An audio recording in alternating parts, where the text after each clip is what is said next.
Hell, come on in. Crystal's here, let's begin. No time for that fake stuff. Diamond in the rough, we dive in.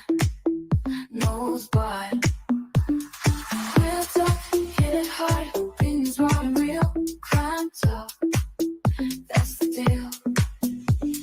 Crystal's crime conversations. Real talk, no hesitations. Crystal's crime conversations. Fun around raw, old sensations.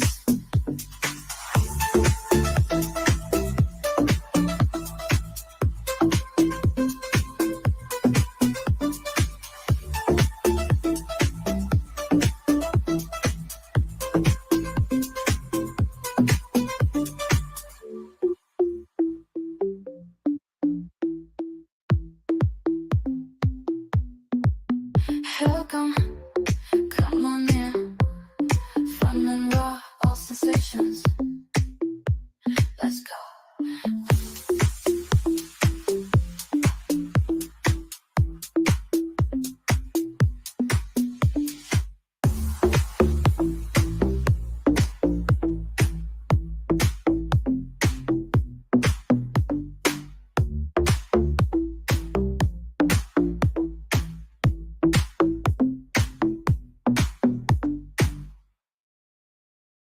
Behavior.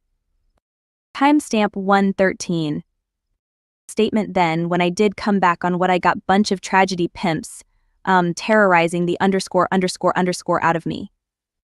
Impact criticizes the true crime community, creating a toxic environment that distracts from the investigation. Doxing and harassment. Timestamp 123.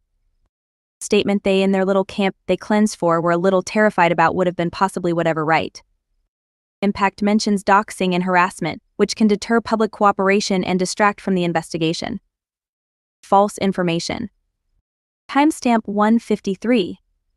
Statement they make me look like I recall a bunch of them chasing and other like, oh she's magically just right on her own damn FR porch smoking her own damn cigarettes being a tragedy pimp ass piece of underscore. Impact asserts widespread misinformation.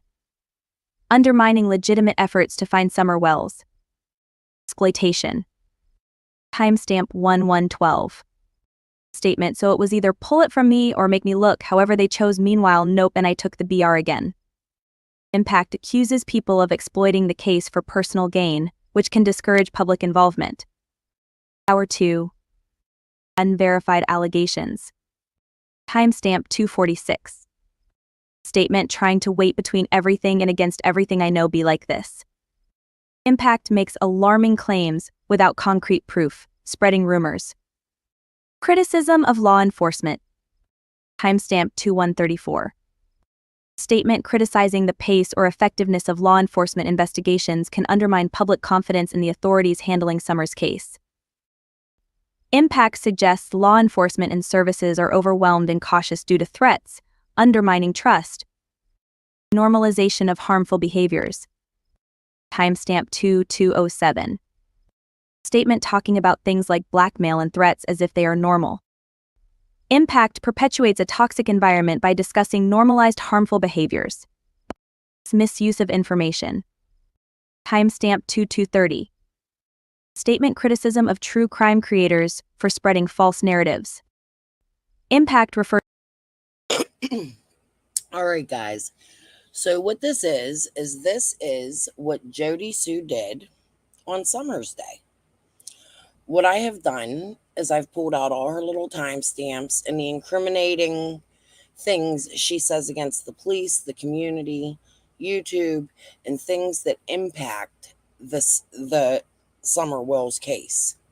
So I've decided that every once in a while I'm going to go through her lives.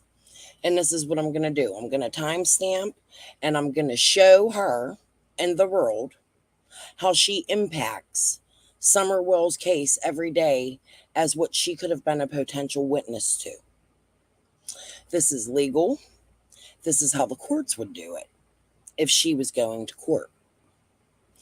So this is how I am for now on going to cover Jody Sue Brown because I think what she has to say is important, right?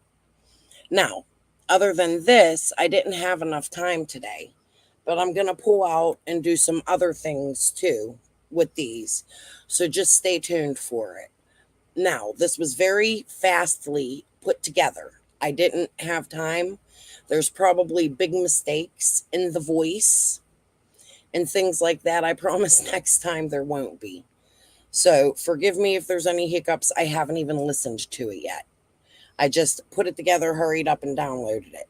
So, but I think this is important for Summer's case. So we're going to start with what Jody Sue did on Summer's Day. Okay? Refers to misuse of information, spreading false narrative. Hour 1. Destructive behavior. Timestamp 113. Statement then when I did come back on what I got bunch of tragedy pimps, terrorizing the underscore out of me. Impact criticizes the true crime community, creating a toxic environment that distracts from the investigation. Doxing and harassment. Timestamp 123. Statement they in their little camp they cleansed for were a little terrified about would have been possibly whatever right. Impact mentions doxing and harassment, which can deter public cooperation and distract from the investigation. False information. Timestamp 153. Statement they make me look like I recall a bunch of them chasing and other like, oh she's magically just right on her own damn FR porch smoking her own damn cigarettes being a tragedy pimp ass piece of underscore. Impact asserts widespread misinformation. Undermining legitimate efforts to find Summer Wells. Exploitation. Timestamp 1112. Statement so it was either pull it from me or make me look however they chose meanwhile nope and I took the BR again. Impact accuses people of exploiting the case for personal gain, which can discourage public involvement. Hour 2. Unverified allegations. Timestamp 246. Statement trying to wait between everything and against everything I know be like this. Impact makes alarming claims without concrete proof, spreading rumors. Criticism of law enforcement. Timestamp 2134. Statement criticizing the pace or effectiveness of law enforcement investigations can undermine public confidence in the authorities handling Summer's case. Impact suggests law enforcement and services are overwhelmed and cautious due to threats, undermining trust. Normalization of harmful behaviors. Timestamp 2207. Statement talking about things like blackmail and threats as if they are normal. Impact perpetuates a toxic environment by discussing normalized harmful behaviors. Misuse of information. Timestamp 2230. Statement criticism of true crime creators for spreading false narratives. Impact refers to misuse of information, spreading false narratives.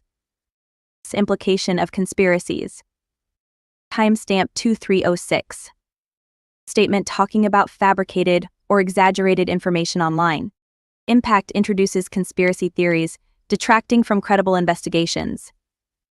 Distrust and conflict. Timestamp 2402. Statement discussions about distrust and conflict within the community. Impact contributes to an atmosphere of distrust and conflict, hampering cooperation in the investigation. Hour 3.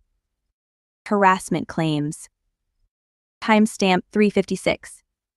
Statement claims of being harassed by tragedy pimps. Impact creates a toxic environment that detracts from the investigation. Unsubstantiated claims. Timestamp 3105. Statement talks about knowing of harmful activities without evidence. Impact spreads rumors and misinformation. Criticism of true crime community. Timestamp 3117. Statement criticism of the community for harmful behaviors. Impact continues to criticize the community, discouraging public participation and trust.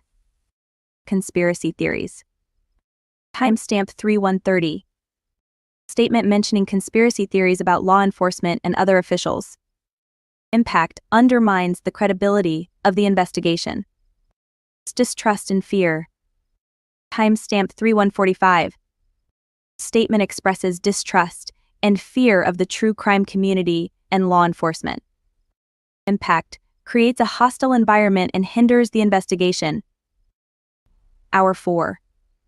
False narratives. Timestamp 4:56.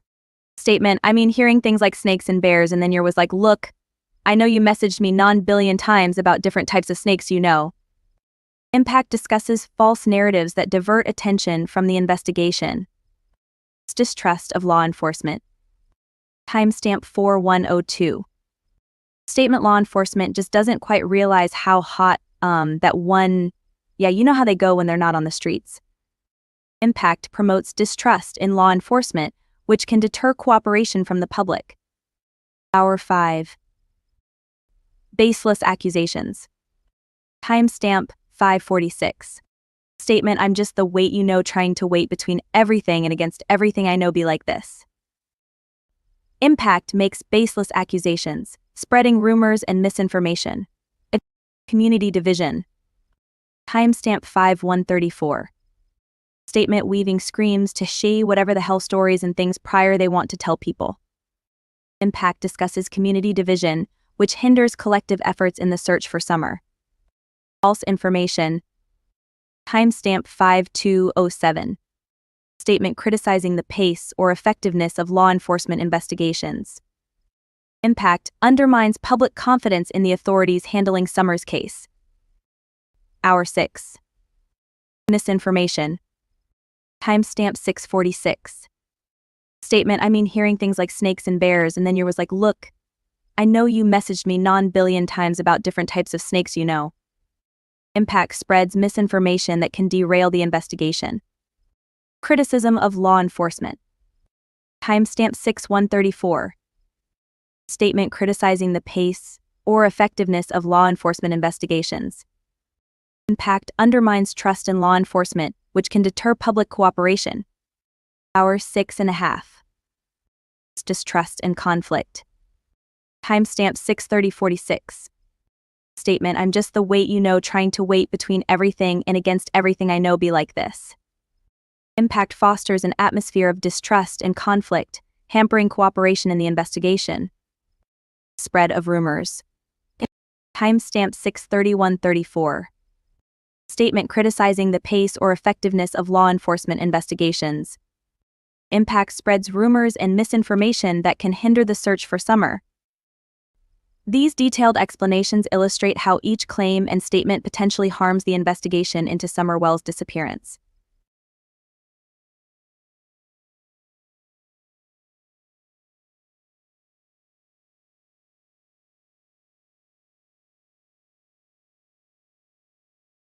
To me, brings back the rush of young, wild and free, where his kisses were fierce and oh so sweet, and life was blasted on with a hard rock beat on MTV.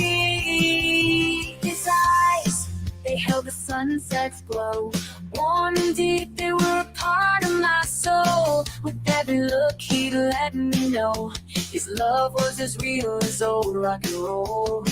In his embrace, it takes me back to that place we found our tune.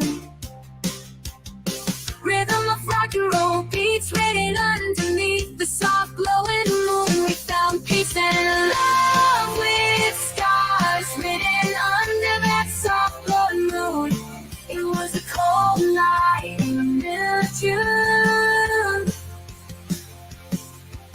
The laughter in the summer night's cool air, memories of us without a single care. A time when we both had no fear. The memories reminiscence of the time in our early years. The memories of a first love's embrace. Thinking of a time in a much simpler place. He's got a smile that sang to me, brings back the rush of young, wild and free, where his kisses were fierce and oh so sweet, and life was blasted on with a hard rock beat on MTV. We found peace and love with stars written under that soft glow. Here was the cold coldest night in the middle of June. Under the silver glow of the moonlit stage, our hearts beat loud. Now the memory is refusing to age. In the rhythm of that night, we found escape. A melody of love in every mixtape. A dance of our dark shadows flooding my mind. A melody, a memory of the sweetest kind. With you, every song we rocked back then, it felt so right. Under the glowing moon's big spotlight, only you and I, where the melody never said goodbye. I'll cherish that memory in the beat of my heart and keep it alive. Moon, it was the coldest night in the middle of June. Now it's the final notes of our melody begin to fade away in the quiet afterglow where our shadows used to play. All the music is ended in my heart, you'll forever stay. Moving forward with your memory leading the way. Let's spend love story, I sing this song. Moving forward but caring, never losing the memory of our bittersweet love. Journey along, a bridge between the past and what was left to come. In the melody of us, our hearts once beat is not suns. He's got a smile that sang to me, brings back the rush of young, wild, and free, where his kisses words and so sweet. And life was blasted on with a heart must be on MTV. 'Cause as they held the sunset glow. GMC Sierra. It's the truck.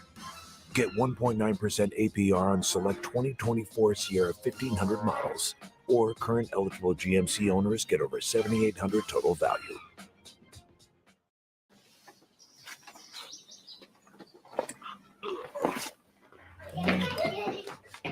We know you care. But if this is all too real for you and your loved ones, make the call. Because we care too.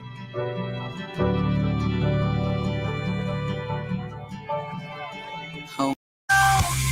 More than teeth, they were a part of my soul. With every look, he'd let me know his love was as real as old. Bro, we've turned the page to a brand new day. Your love's a melody that never fades away. Underneath the moon where we once danced free, I'll carry us forward, you'll always be part of me. Now as the moon fits the night into, the melody lingers on. A soundtrack is so true to every person. They say the world's a canvas, often gray with pain, but I'll paint my path in vibrant tones. The sun shining and through rain, with every stroke of kindness, a new shade comes alive. Against the canvas of the heartless, it's how we survive. They try to paint me in the grave, dim my intellect.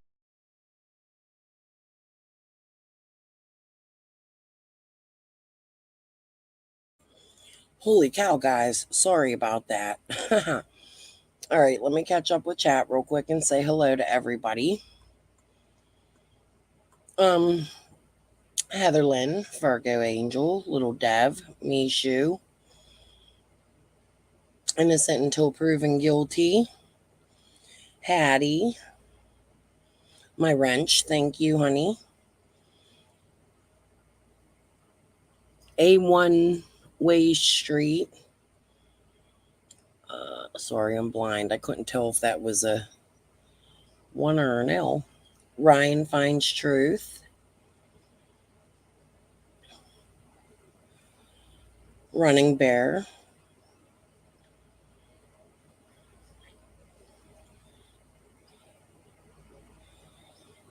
Phoebe.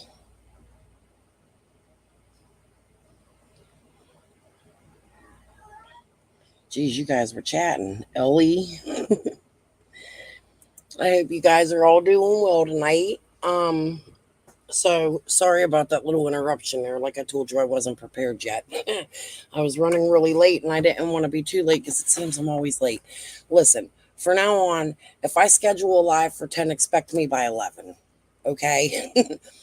Just to make things a little bit easier because it's been chaotic here. My son's at a friend's. He just came in. I had them mad at me for a couple days, my kids. We'll talk about it another time. But he just came in a brand new kid today. He's being great. They're slobs. I just want them to clean. That's what it is. And they was mad at me. But that's okay. That's family shit, right? Okay, so I pulled up. Well, let's go over first the Jody Sue stuff I just shared. What did you guys think of that? Do you want to hear it again? So you can hear all of the claims that she makes and how they hinder Summer Wells' case. Because that is, like I said a little while ago, that's how I'm going to start covering this. And I had a lot of people come in since I played it. So would you guys like me? And then I'll just go right into the news clips because I have nothing more to say about it. But if you want to hear it again, I'll play it one more time.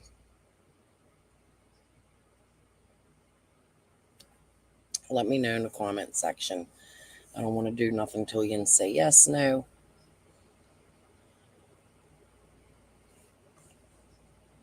No one's answering. So she did a new video. I didn't see her new video. This is just what she did on Summer Wells Day. Instead of going to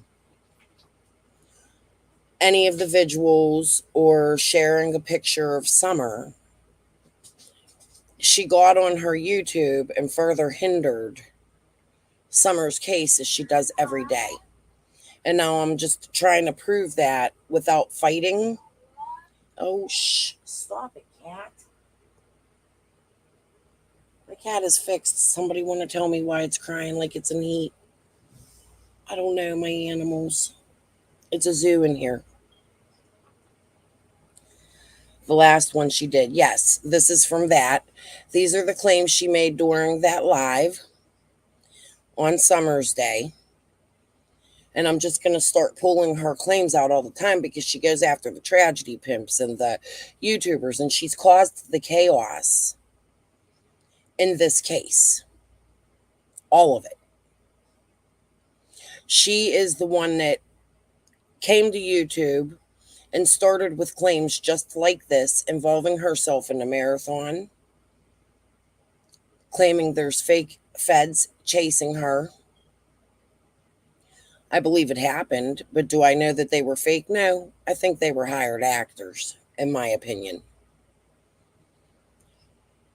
Anybody with fake feds chasing them, I mean, come on now. The police are going to go arrest those people, and you're going to see about it on the news. But I don't want to go too much into it and talk crap because, I have to be careful how I speak about things. So this is how we speak about Jody Sue from now on. I'm just going to start my videos when I feel it's necessary. Not all the time. I'm not going to drive you guys crazy about it unless you like it. And then we could do every live.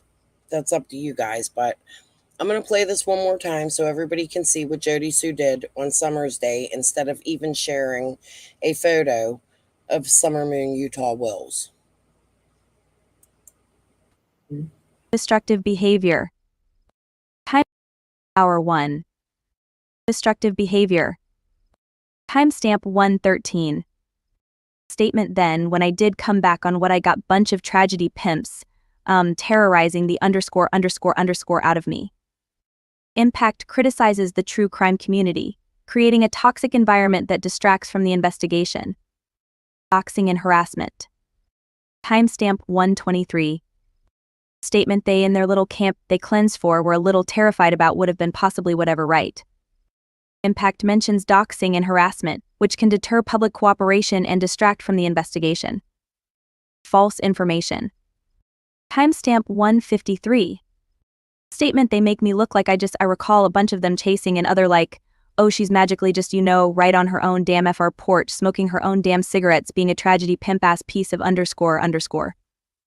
Impact asserts widespread misinformation, undermining legitimate efforts to find Summer Wells. Exploitation. Timestamp 1112. Statement, so it was either pull it from me or make me look, however they chose. Meanwhile, nope, and I took the BR again. Impact accuses people of exploiting the case for personal gain, which can discourage public involvement. Hour 2. Unverified allegations. Timestamp 246. Statement, trying to wait between everything and against everything I know be like this. Impact makes alarming claims without concrete proof, spreading rumors. Criticism of law enforcement. Timestamp 2134. Statement criticizing the pace or effectiveness of law enforcement investigations can undermine public confidence in the authorities handling Summer's case. Impact suggests law enforcement and services are overwhelmed and cautious due to threats, undermining trust. Normalization of harmful behaviors. Timestamp 2207. Statement talking about things like blackmail and threats as if they are normal. Impact perpetuates a toxic environment by discussing normalized harmful behaviors. Misuse of information. Timestamp 2230. Statement criticism of true crime creators for spreading false narratives. Impact refers to misuse of information, spreading false narratives. Implication of conspiracies. Timestamp 2306. Statement talking about fabricated or exaggerated information online. Impact introduces conspiracy theories, detracting from credible investigations. Distrust and conflict. Timestamp 2402. Statement discussions about distrust and conflict within the community. Impact contributes to an atmosphere of distrust and conflict, hampering cooperation in the investigation. Hour 3. Harassment claims. Timestamp 356. Statement claims of being harassed by tragedy pimps. Impact creates a toxic environment that detracts from the investigation. Unsubstantiated claims. Timestamp 3105. Statement talks about knowing of harmful activities without evidence. Impact spreads rumors and misinformation. Criticism of true crime community. Timestamp 3117. Statement criticism of the community for harmful behaviors. Impact continues to criticize the community, discouraging public participation and trust. Conspiracy theories. Timestamp 3130. Statement mentioning conspiracy theories about law enforcement and other officials. Impact undermines the credibility of the investigation. Distrust and fear. Timestamp 3145. Statement expresses distrust and fear of the true crime community and law enforcement. Impact creates a hostile environment and hinders the investigation. Hour 4. False narratives. Timestamp 456. Statement, hearing things like snakes and bears, and then yours was like, look, I know you messaged me non-billion times about different types of snakes you know. Impact discusses false narratives that divert attention from the investigation. Distrust of law enforcement. Timestamp 4102. Statement law enforcement just doesn't quite realize how hot that one, you know how they go when they're not on the streets. Impact promotes distrust in law enforcement, which can deter cooperation from the public. Hour 5. Baseless accusations. Timestamp 546. Statement, I'm just the wait trying to wait between everything and against everything I know be like this. Impact makes baseless accusations, spreading rumors and misinformation. Community division. Timestamp 5134. Statement weaving screams to shade whatever the hell stories and things prior they want to tell people. Impact discusses community division, which hinders collective efforts in the search for Summer. False information. Timestamp 5207. Statement criticizing the pace or effectiveness of law enforcement investigations. Impact undermines public confidence in the authorities handling Summer's case. Hour 6. Misinformation. Timestamp 646. Statement, I mean hearing things like snakes and bears, and then you was like, look, I know you messaged me non-billion times about different types of snakes you know. Impact spreads misinformation that can derail the investigation. Criticism of law enforcement. Timestamp 6134. Statement criticizing the pace or effectiveness of law enforcement investigations. Impact undermines trust in law enforcement, which can deter public cooperation. Hour 6.5. Distrust and conflict. Timestamp 6:30:46. Statement, I'm just the weight you know, trying to wait between everything and against everything I know be like this. Impact fosters an atmosphere of distrust and conflict, hampering cooperation in the investigation. Spread of rumors. Timestamp 6:31:34.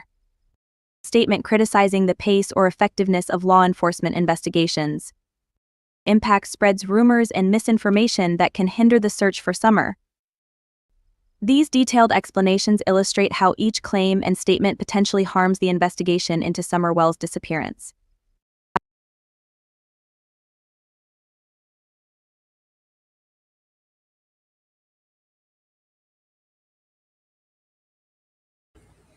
So, I hope that's a little bit helpful. The Lion King. I love that movie too, Phoebe. My favorite, actually. One of my favorite Disney movies. Summer's Day plus Father's Day was hard. Yes, let me wish all you fathers out there. Green Eyes, I know you're a father. I don't know which other ones of you guys are. Hey, Karen. Happy Father's Day to all of you. I hope you guys had a wonderful day with your family. If you wasn't with your family, I hope you got a phone call. If not, I'll wish you a happy Father's Day. Yeah, I thought about that, Phoebe, bringing movies out here. I don't know that we're allowed. I don't think we could do that. I thought about, like, even if YouTube has, like, they have their free movies, even if, like, you're allowed to share those, they're free, right? You should be able to share them, I would think. I'll have to look into that. Yes, and happy Father's Day to the single mamas, too, that do it all. Thank you all, One Way Street. Okay, so let's move on. The first news thing I have up here, and I haven't looked at these yet. You guys know I haven't watched any yet. Well, that said Summer on it. Hold on.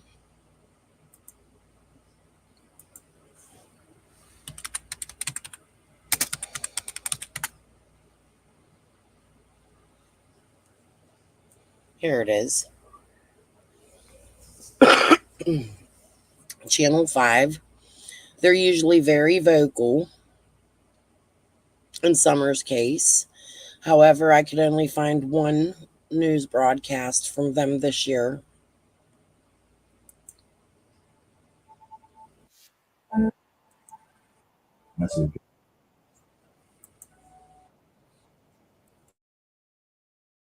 Hold on, guys. Every day. My name is Josh Melton. I'm Let the me start Assistant that Director over. of the Criminal Investigation Division for the Tennessee Bureau of Investigations. We don't have the evidence in this case to know for sure whether or not. When I see the picture of Summer Wells, I see my daughter. And I can tell you that if my daughter was missing, I would sure hope that somebody was looking for her every day. My name is Josh Melton. I'm the Assistant Director of the Criminal Investigation Division for the Tennessee Bureau of Investigations. We don't have the evidence in this case to know for sure whether or not Summer was abducted or whether or not she walked away from her home and became lost. It's really important to us to not focus all of our efforts on just. So, I haven't listened to him yet to say whether I like him or not. However, where's Leslie? Where did she go? I went to, let me make this statement really quick because maybe I'm not looking good enough and I missed something.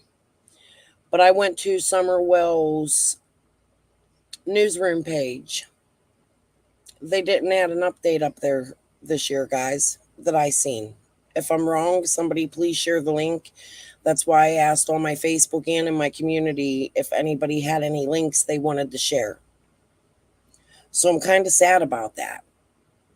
That's my first thoughts while searching for these.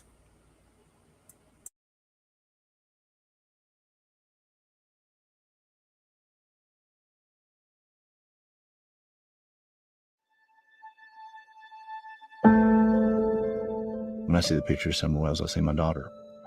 And I can tell you that if my daughter was missing, I would sure hope that somebody was looking for her every day. My name is Josh Melton. I'm the Assistant Director of the Criminal Investigation Division for the Tennessee Bureau of Investigations. We don't have the evidence in this case to know for sure whether or not Summer was abducted or whether or not she walked away from her home and became lost. It's really important to us to not focus all of our efforts on just one of those two.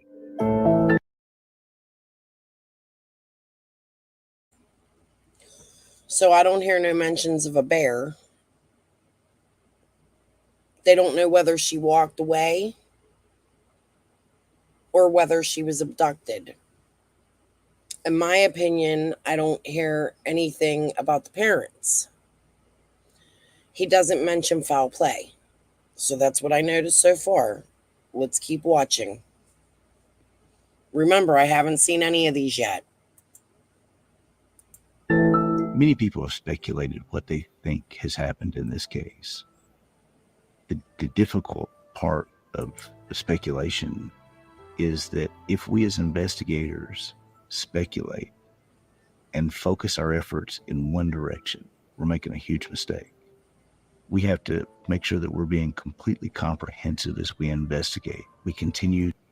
Okay. So I'm not looking at chat, guys, because I got to keep pausing here. He says, people keep speculating. I want to go back and listen to that before I comment on it. Is that if we as investigators in this case, the difficult part of the speculation is that if we as investigators speculate and focus our efforts in one direction, we're making a huge mistake. All right. So here's my problem with that statement, Mr. TBI guy. You don't update us. We have not been updated. It's once a year we get updated, and even then, they're getting smaller and smaller. You have not unnamed people as a suspect. You have not named people as a suspect. You have, and you're not supposed to if you can't, if it hinders the investigation. I understand that. However, there's no direction for people to look for this little girl to help you. You ask the public for help and tips, and you don't want us to speculate, but what are we looking for? Nobody in the Summer Wells community, in my opinion, knows exactly what to look for. And it's a high profile case where this little girl's missing. The parents of this little girl have been very vocal on YouTube, on news stations, even to the point they are going public and accusing DCS of taking their children because they themselves have no answers, right? That we know of, because you are not keeping us updated. So if you don't want the speculation, in my opinion, sir, you have to do something about that to curve it. These little news broadcasts that are worth 2 minutes and 12 seconds long so far that I've seen is not what's going to do that. So you're going to keep the mind speculating, because then you have one of your witnesses who you've questioned, Jody Sue Brown, stating that y'all never told her to keep her damn mouth shut. So she's out here running all over YouTube as a possible witness. So in my opinion, sir, Hawkins County and TBI has made a ton of mistakes. That's just my opinion.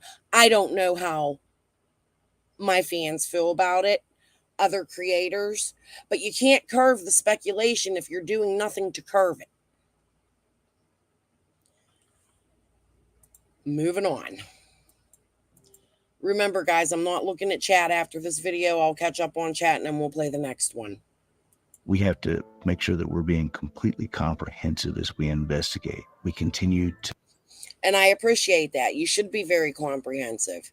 That's your job to do. focus on ground search efforts. We continue to focus on interviews of those who may have information about vehicles that have traveled through the area or Okay, that's huge. Hold on, let's go back. traveled through the area or technology that could have been used that interviews of those who may have information about vehicles that have traveled through the area or technology that could have been used that may give us an investigative lead. All So is that him telling us that, okay, first of all, technology, if at 3 years later you're asking for technology still, such as cameras, a digital footprint, then we have a problem. That's number one. Now that's my opinion. I'm sorry. That angers me a little bit. 3 years later and you're still looking for technology? Shouldn't you already have that?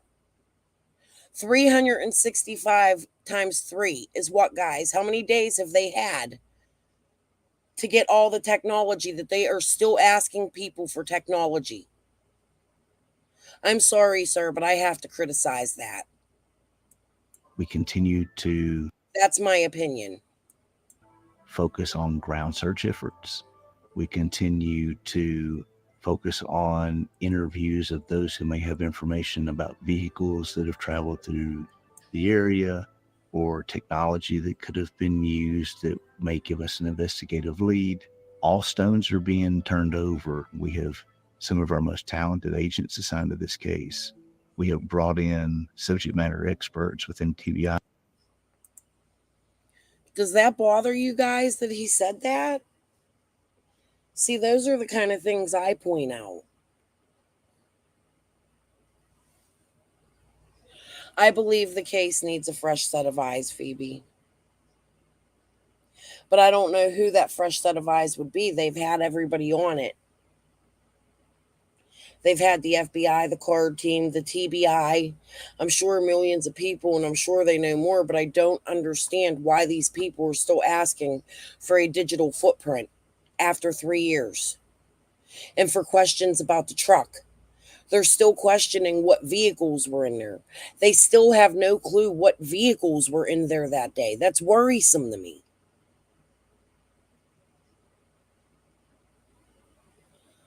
Put a 1 in the chat if that's worrisome to you, please.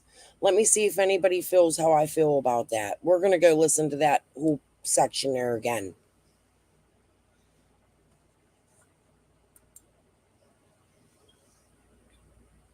Right, and they don't even give us an introduction to this guy. And where'd Leslie go? Okay, so that could be a good thing, though. Think about it. That means that maybe there's a new direction in the case. Maybe new people are on it.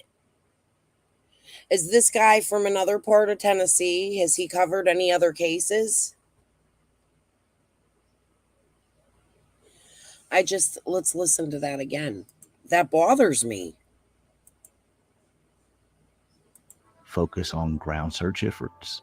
We continue to focus on interviews of those who may have information about vehicles that have traveled through the area. They continue to interview people about vehicles that have traveled through the area. 3 years later, they're still asking people. They don't even know. You put an Amber Alert out on a red truck without even knowing. Is that still in play? Is there an update? Is the public still supposed to be looking for a red truck? Those are the updates that you guys should be given, in my opinion. Or technology that could have been used that may give us an investigative lead. All stones are being turned over. We have some of our most talented. At 3 years, all stones should have been turned over. You should be now going through things that weren't turned over that you may have missed, in my opinion, respectfully. Agents assigned to this case. We have brought in subject matter experts within TBI from across the state to assist in this investigation. We have thrown everything that we know to Subject. All right. Let's see if you guys get what I get out of this. We have some of our most talented agents assigned to this case. We have brought in subject matter experts within TBI from across the state to assist. Do you guys know where I'm going to go? You have the card team. You have the FBI. They have places like Quantico and places with people who are much, much more educated. I think it's time that the TBI tells us where they stand with the FBI and the card team, because it should be the FBI and the card team at this point hiring the subject matter experts. In my opinion, we're 3 years out. The case is going cold. If your experts aren't experting, it's time to go higher, sir. In this investigation, we have thrown everything that we know to throw at this case, and we haven't had the answers that we need yet. No, we'll get them, but we don't have them today. Children are our top priority at TBI. Then why do you have so many missing? I just posted one today. First time I've seen her face. She's been missing since April, sir. Why is this the first time her face is being put out? And why is it that Scanner Food had to put that missing person's report out? I know nothing about the case at all. However, you have a serious problem with young people going missing in your state. Not just Rogersville. It's all over your state. It doesn't look like, in my opinion... Wait, let me put my thing up. I forgot.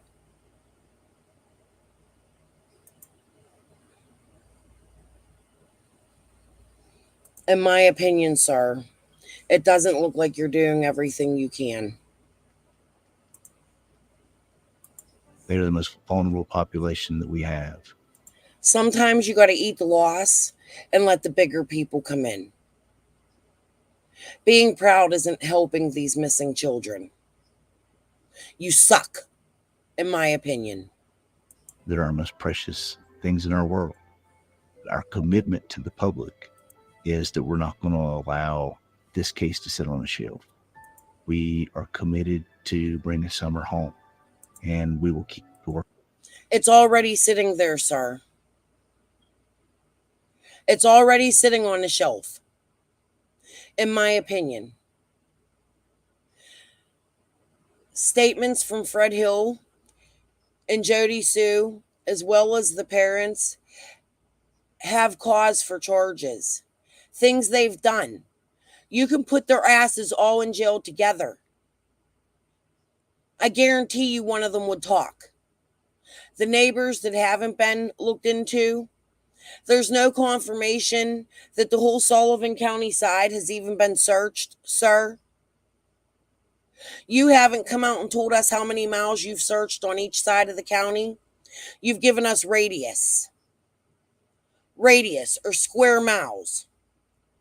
That's not a concise, transparent answer to people who do not understand that. There's a lot of them. There are people from other countries that do not understand that are looking for this little girl, for these parents. We are now into 3 years, sir. Working on this case until she is home.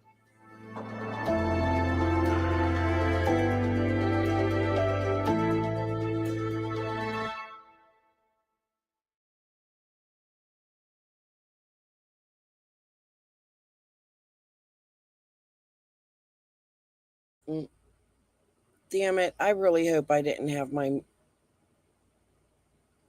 mic muted. Oh, Yin's heard me. What do you guys think of this? I'm not impressed. Is this the only news clip that's out there of this guy?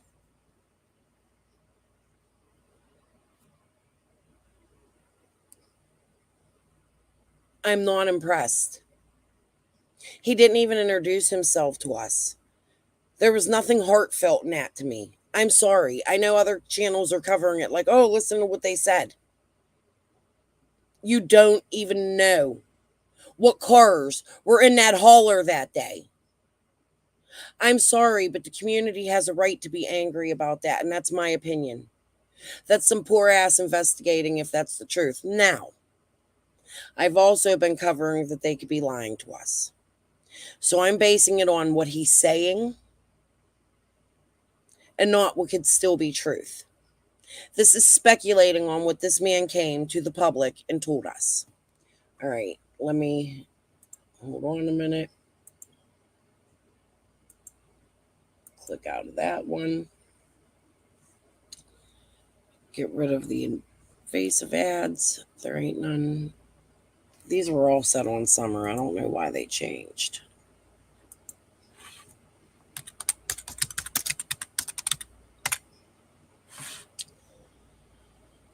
Oh, this is so frustrating, guys. It's frustrating to me. It's frustrating that we're sitting here 3 years later and this is where we're at. Still, why is this not showing up?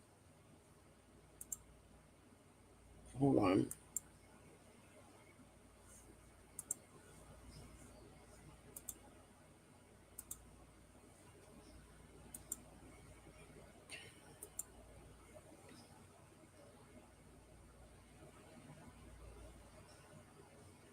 Okay, I just clicked out of one. I'll have to go back after this. We focused on safety. Marks 1 year since Summer Wells went missing. All right, let's pause. Start it over. Can I get full screen? Check my mic.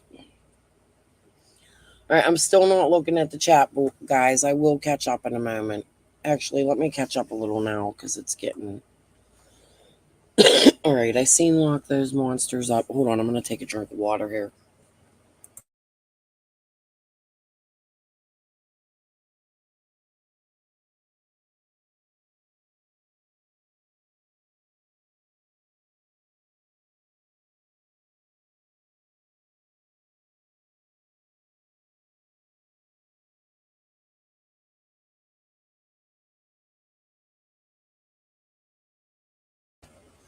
Okay. Phoebe, lock those. What kind of experts? He said shit. Something materials. I forget. I'm sorry. We could watch it again if you want. I'm sure they'll say it again.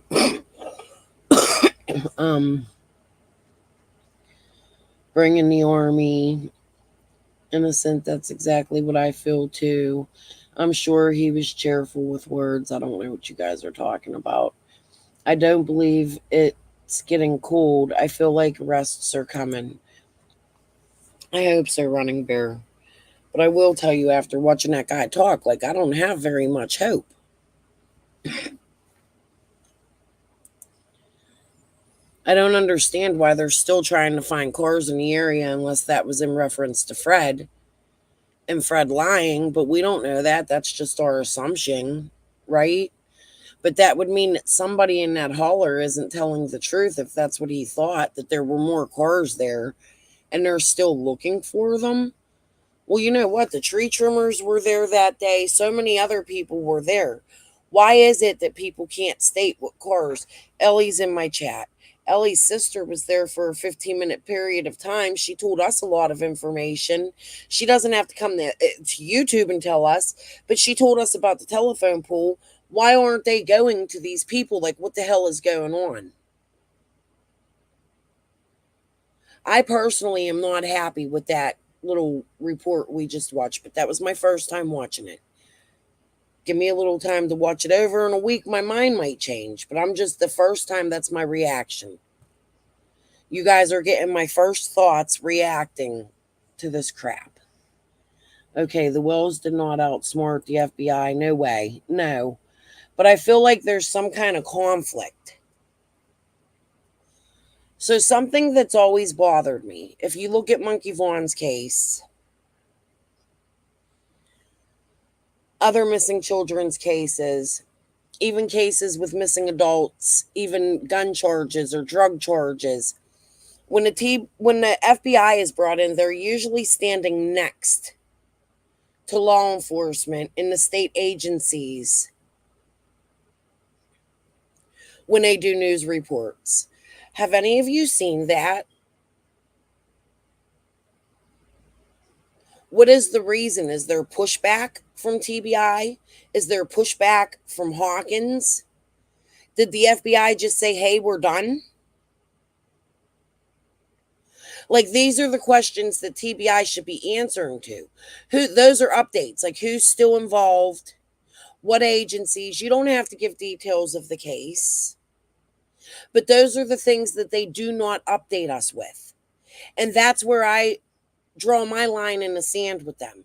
I want to trust and believe that these agencies are doing everything that they can. And everything I state on my channel is speculation. I'm giving you my honest, raw opinions.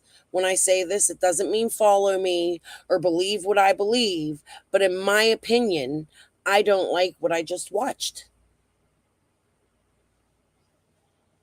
I'm sure she's in the holler somewhere. In my opinion, we won't find her if she's on a private property. I mean, like, they're still questioning people.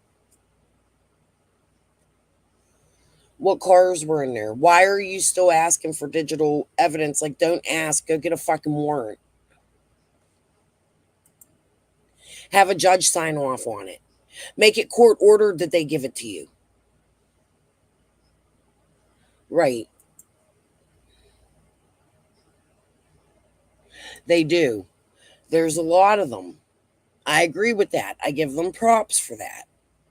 Actually, they just had a bust a couple months ago that I was wanting to cover and I didn't.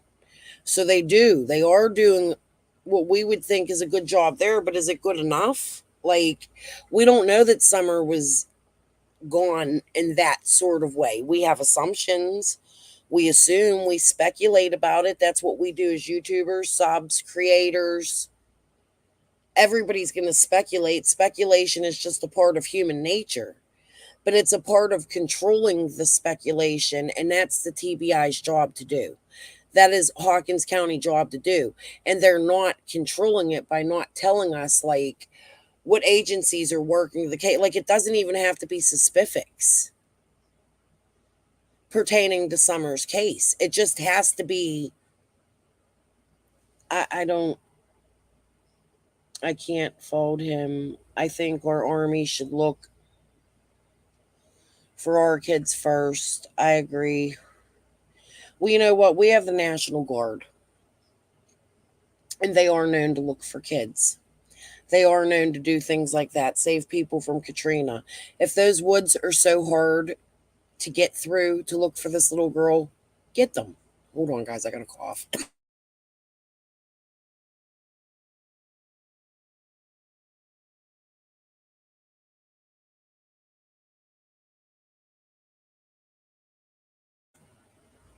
There are sectors of the armed services that can do things of that nature.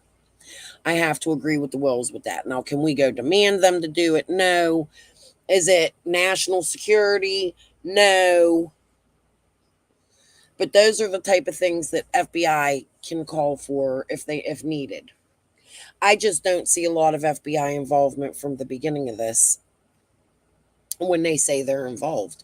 We've never once, not one time, heard from the FBI or seen them standing side by side with these law agencies in Tennessee concerning Summer Wells' case. There has to be a reason for that. And those are the things we should be reporting on and questioning as society, in my opinion. All right. JSB claims over and over she had all these pieces. I believe that they need to make certain that she has turned right. That's what I'm saying. Jody Sue's on here stating that they're on here saying, oh, we need more digital evidence. Well, is he thinking maybe there's more digital evidence because of statements Jody Sue has said that it hinders the case, such as my trailer was robbed and somebody stole the SD cards? Those are problematic statements. And that's what I'm trying to point out here. It's not an attack on Jody Sue, but that is a problematic statement, in my opinion. If not for our country, then whose every country's or army should be helping with missing kids? Kids are number one, yo. They're what brings our country our future. They should be at the top of every list. There should be a sector just for that, especially in areas of rough terrain. In my opinion, they are very well equipped and trained.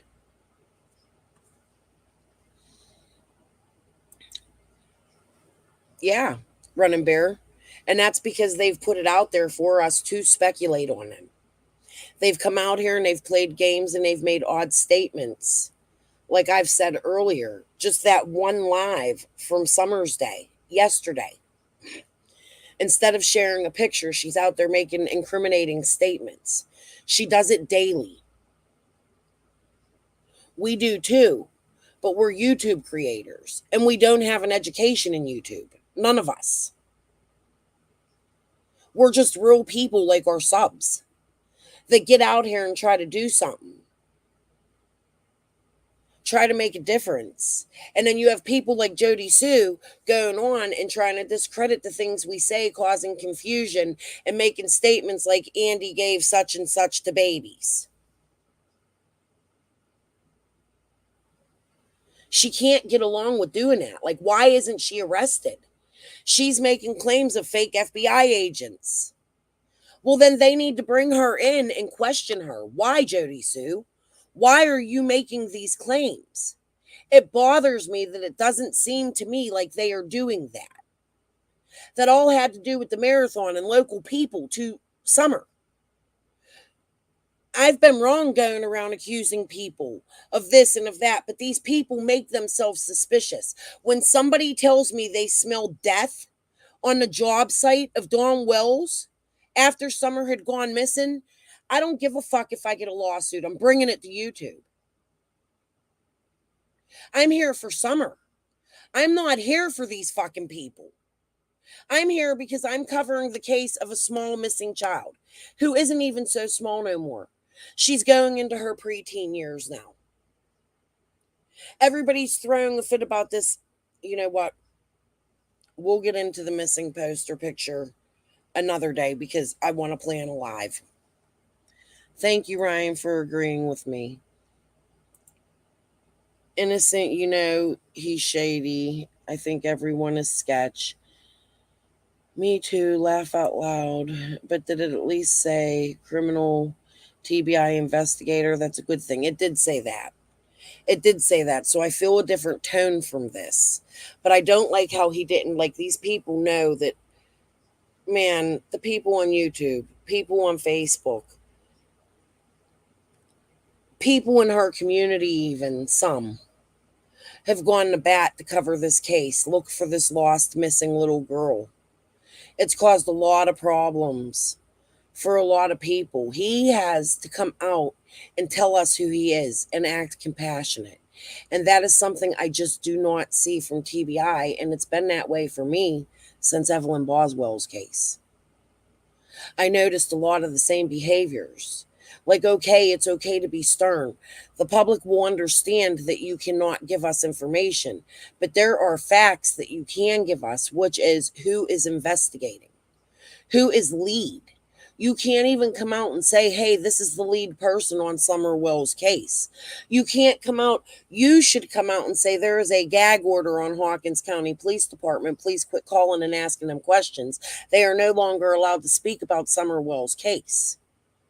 That's an update, believe it or not. It doesn't have to be, well, we got phone calls from Dawn at 2 p.m. No. We just want updated that you're working on the case. I don't know. That's just how I feel about it. I'm a little blown away. 3 years and we're still at this. I felt like at 2 years, they didn't do much. And it just gets worse. What happens when it's the 10-year anniversary, the 5-year anniversary, even next year, the 4-year anniversary? Look how many creators quit covering this case. because of all the things that happened in it. And because there's a new case. And guess what? The new case is in Tennessee.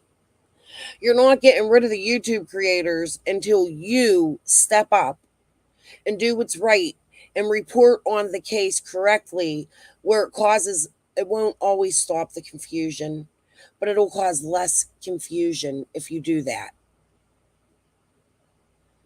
Like, I really don't even want to see no more of these. Okay, let's go to this one. I'm done. I spoke. I'm sorry, guys. I'm going to go to the new comments. There's a lot, and I missed a lot. You guys know I always go through and read and we chat. That was a mouthful. I'm really upset after seeing that first. I don't know if other people will agree with me, but you still don't know what cars were in the freaking area. You're still asking people for digital evidence. Quit asking. Serve a fucking search warrant. Call them in for questioning. Fuck, waterboard at this point. I don't give a shit. Just show us that you're doing what you're supposed to be doing. Marks 1 year since Summer Wells went missing from her Hawkins County home. Investigators are still working to find any clues into her disappearance. An Amber Alert is still active this morning. Her parents, Don and Candace, claim someone kidnapped her from their home in the Beach Creek area, but law enforcement say that they have no evidence to support that claim. In a year, the TBI received more than 2,000 tips, and none of them have led to Summer. And while you were sleeping... Okay, and this is how news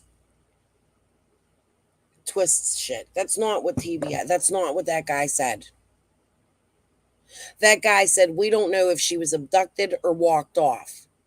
And this news broadcast just got out here and said they have nothing to support those claims. Yeah, but that's not what he said. 1 year since Summer Wells went missing from her Hawkins County home, investigators are still working to find any clues into her disappearance. An Amber Alert is still active this morning. Her parents, Don and Candace, claim someone kidnapped her from their home in the Beach Creek area, but law enforcement say that they have no evidence to support that claim. That's not what they said. But okay, let's listen. Maybe she's going to play this guy too. Here, the TBI received more than 2,000 tips, and none of them have led to Summer. And while you were sleeping overnight, Don Wells, Summer's father, released a statement from jail where he's serving time for a DUI. Okay, well, this is old. That's 1 year. Oops. Sorry, guys. Hold on.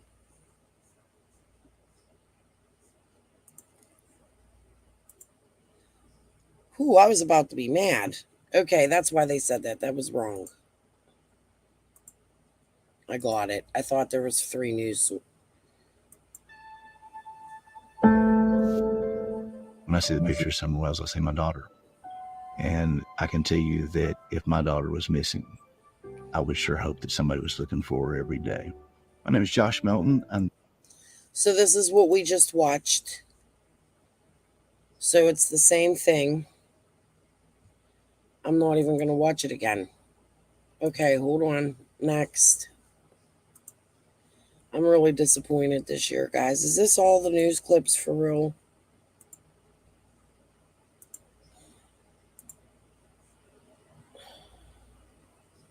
Nope, that ain't even it. Hold on. I wanted to go over that too.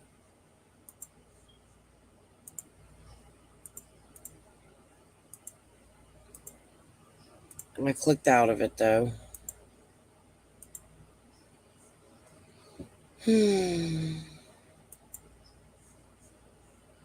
Continues nearly 3 years after her disappearance.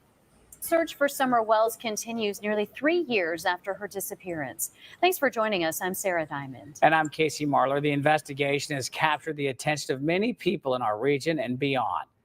Summer was 5 years old when she was first reported missing from her Hawkins County home in 2021. An Amber Alert remains active for her. The Tennessee Bureau of Investigation took to X this morning to share the latest on the search for Summer Wells. News Channel 11's Ansley Daniel has followed this investigation since the Amber Alert was first issued. Ansley, what did TBI say nearly 3 years later? Yeah, there were a few takeaways from that video released today. The case is far from cold. They aren't speculating, and they still don't know whether Summer Wells was abducted or just walked away from her home. This case is one that we The case is cold. They are speculating. Is that what she said? Because I don't think that's what he said. He said we shouldn't follow speculation, but he gives us nothing to curve any of the speculation. The Tennessee Bureau of Investigation took to X this morning to share the latest on the search for Summer Wells. News Channel 11's Ansley Daniel has followed this investigation since the Amber Alert was first issued. Ansley, what did TBI say nearly 3 years later? Yeah, there were a few takeaways from that video released today. The case is far from cold. They aren't speculating, and they still don't know whether Summer Wells was abducted or just walked away from her home. this case Poor Ansley looks stressed out. She's getting bags under her eyes. Get some sleep, honey. It's okay. is one that we've just not been able to overcome, and it's troubling. Since June 15th of 2021, I got them too. no one knows what happened to then 5-year-old Summer Wells. We don't have the evidence in this case to know for sure whether or not Summer was abducted or whether or not she walked away from her home and became lost. The Tennessee Bureau of Investigation says it's received more than 6,500 tips. We continue to focus on ground search efforts. We continue to focus on interviews of those who may have information about vehicles that have traveled through the area or technology that could have been used. So WJHL usually does a big thing for Summer. They usually make it real beautiful, go through her timeline. They didn't do that this year. I can't even watch this. Is this... You could speculate that, Green Eyes. Speculation is okay. Just state that it's speculation, okay? Ryan, even Candies had not... I do like that Grandma was at the vigil yesterday, I heard. Then where would that put her? Beach Creek, Simpson Loop? I don't know what you guys are talking about. I heard no pictures, no filming. Just let me catch up here. We all know they haven't re-interviewed H. Yeah, well, and H even told us they haven't. They only talked to him, what, 2 times he said or something? I'd have to go back and listen to that.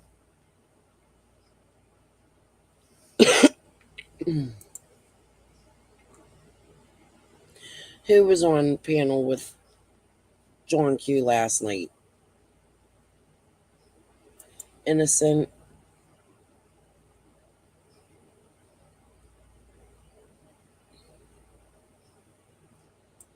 She does look really thin, huh? Ansley, is that who you're talking about? She looks really tired. She's the only one that covers all these missing kids cases, poor lady. That's sad, Hattie. Yeah, I haven't seen any news on the stables neither. I've been looking. What are your guys' thoughts on the stables? Like, I don't even know if it's worth... I'm just going to get out of this news clip. Let's go to this one. I got one more that I found.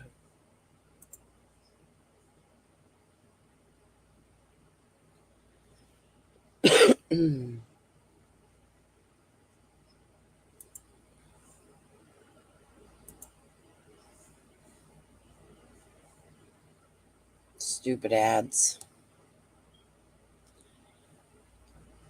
The volume's off. That's good. I'm not looking at chat, guys. Oh, hold on. Where'd the volume Top story go? tonight. Thank you. It has now been 3 years since a Hawkins County 5-year-old went missing from her home. It's our top story tonight. Thank you for joining us. I'm Catherine Simpson. 3 years later, and the Amber Alert for Summer Wells is still active. News Channel 11's Maddie Cottis-Body attended an event marking Summer's disappearance. See, the fact that they still have the Amber Alert active tells me that they still believe there was a car involved. Like, that's just me speculating, and that's my opinion. But the fact that they haven't taken the Amber Alert down keeps me hoping that they really do think that this was an abduction. She tells us why her family is still attending events like this one 3 years later. I'm On going to 15th, 2021, 5-year-old Summer Wells went missing.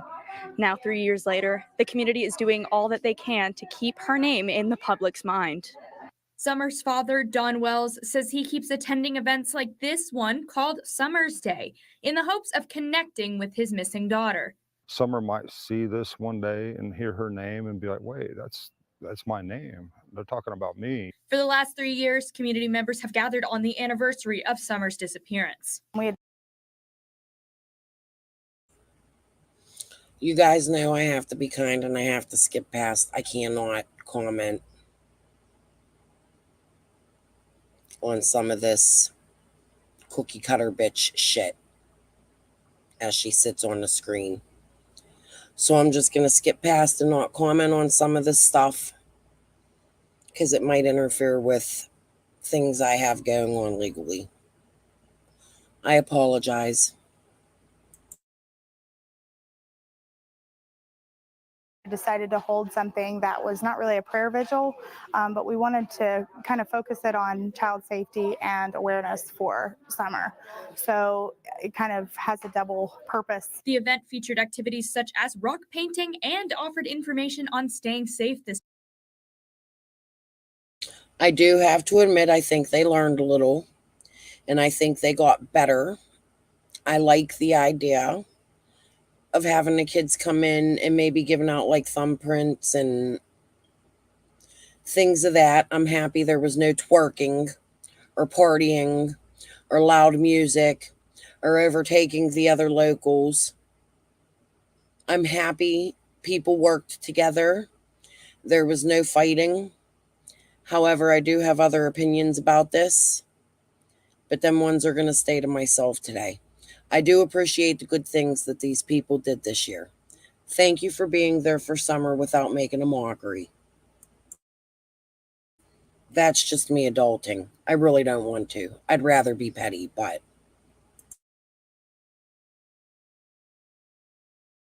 Summer. Organizer Skylar Park says the goal is to help those who might find themselves in the same situation. It's a situation that nobody sees coming and nobody wants to be in, but if it does happen, it helps to know what to expect and to be prepared. So we really wanted to focus on activities that families do during the summer and ways to stay safe while doing those. The event also honored other missing in Tennessee. Park says she wanted this event to help those with missing family members to feel that they weren't alone. Don Wells says I do got to say they did much better this year. What do you guys think? Do you think this was better than previous years? I liked that there was no recording. However, I don't like that Tim Mullins posted all the pictures and all the other stuff. If nobody should have been recording, then nobody should have been recording. They should have had the news people in doing a couple clips, in my opinion, in the church. But I think that they conducted themselves more adult-like this year. I have to say I appreciate that.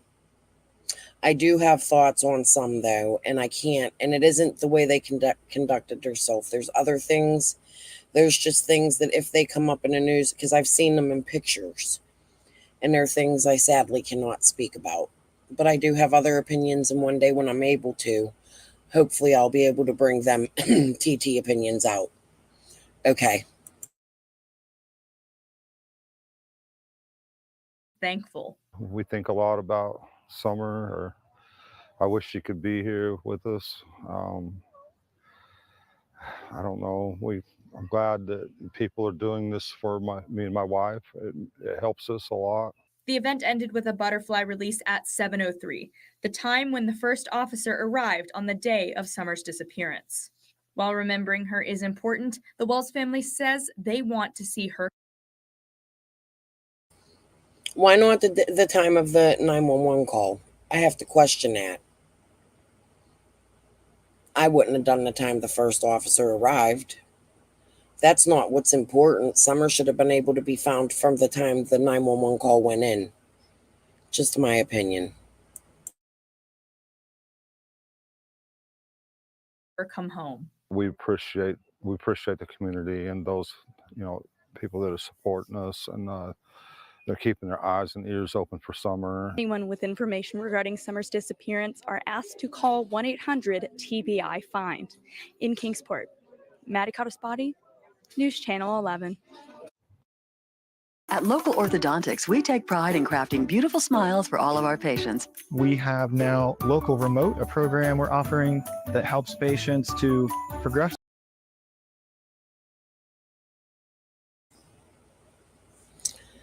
So I've given you my thoughts on the news. I do think that they did a much better job this year. I can appreciate that. I like that they weren't driving up Light Hauler Road really slow while people who live there were going at their normal race and then accusing them of hunting them down and chasing them down. I like that they weren't talking about SUVs looking at them funny because they're outsiders with out-of-state license plates on.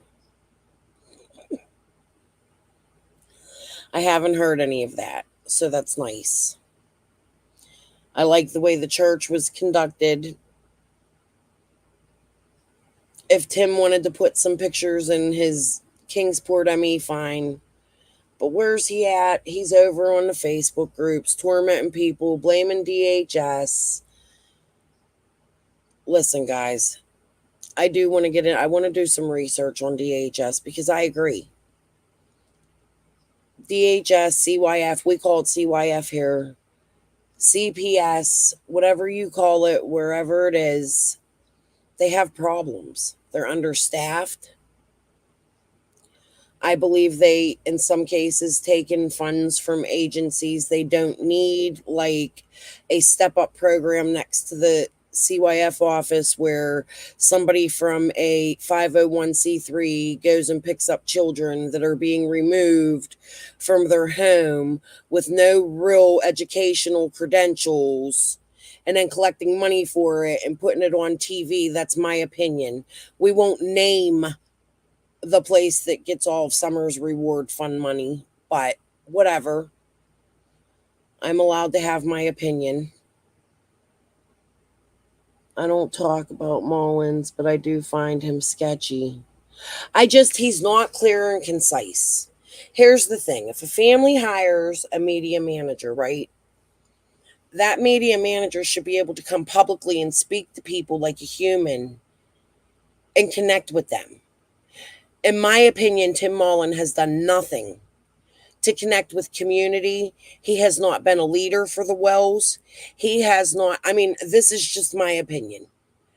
I find things he says, like it only takes horsies. Oh, the children love that. Kitties, dogs. Come on now. I find that stuff sketchy. I just don't think it's appropriate. He's talking about coyote or wolf carcasses while looking for a missing child. He puts Dawn down. Oh, Dawn's always drunk and saying things like that. You remember Poltergeist? Remember the old man that came to the house in Poltergeist 1? He was singing that song. Tim has that Affleck to me. That's my opinion. That old decrepit Poltergeist guy. I don't like the things he says. I don't think he's media managing the media. I don't think if you're a media manager that you go to the depths that you do, speaking with the private investigators, messing with cameras with Benny Keys, taking phones, putting them in the bags. I agree with Benny there.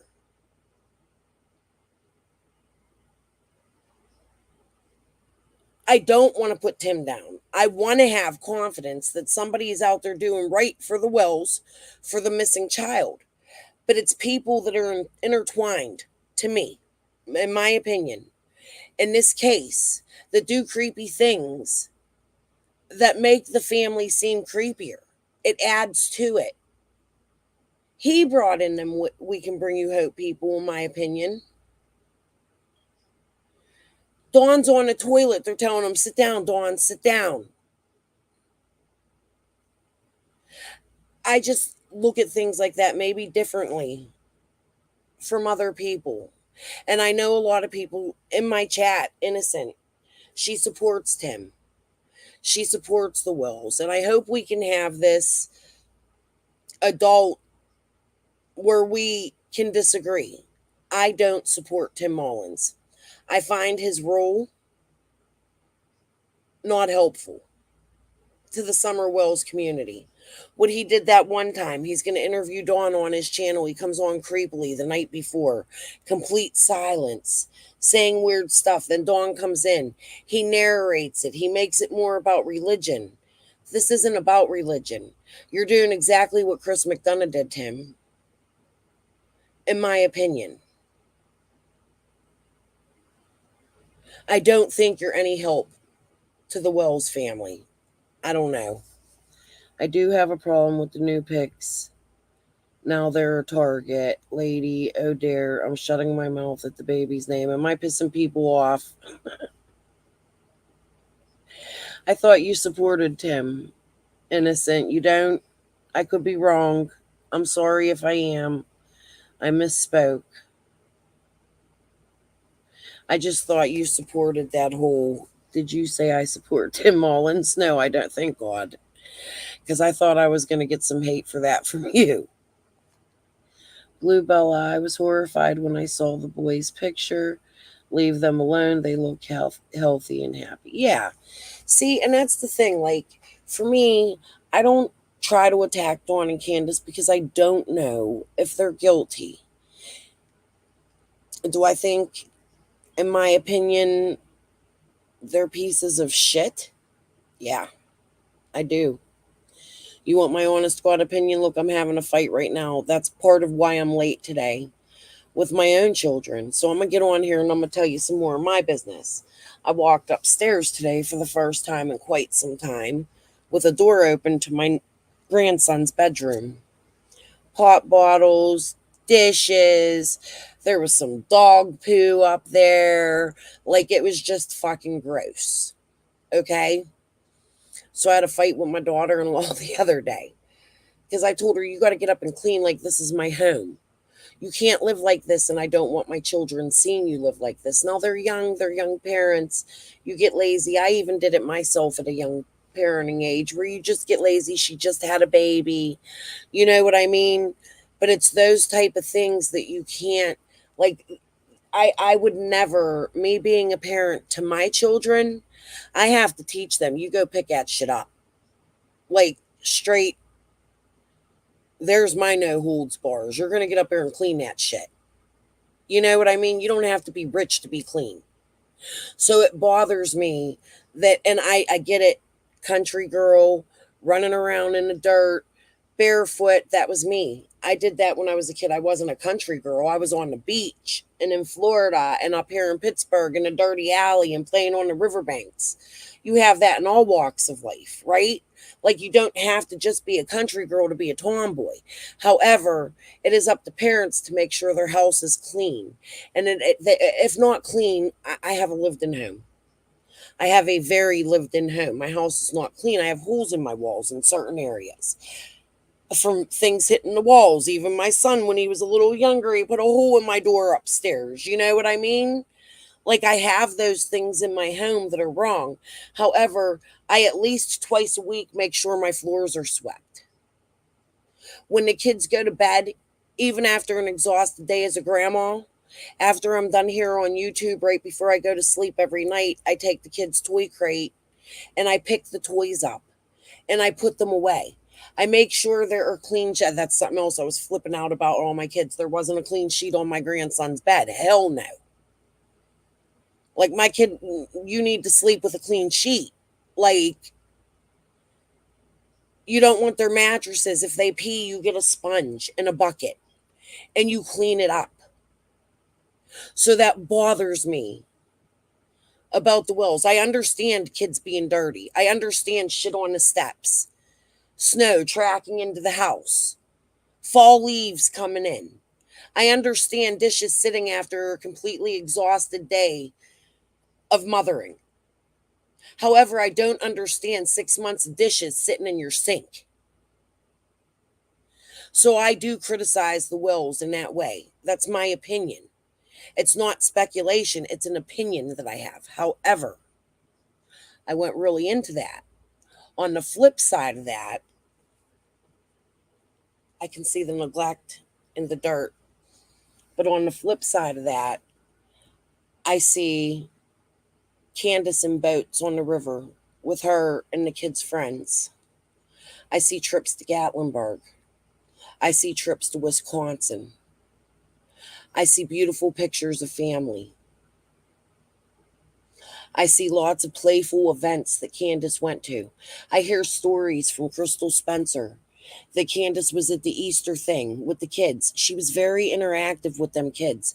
When people in that neighborhood, like I hear Jody Sue say, well, the guy on the other side of the hill never met the Wells kids. I have a hard time believing that.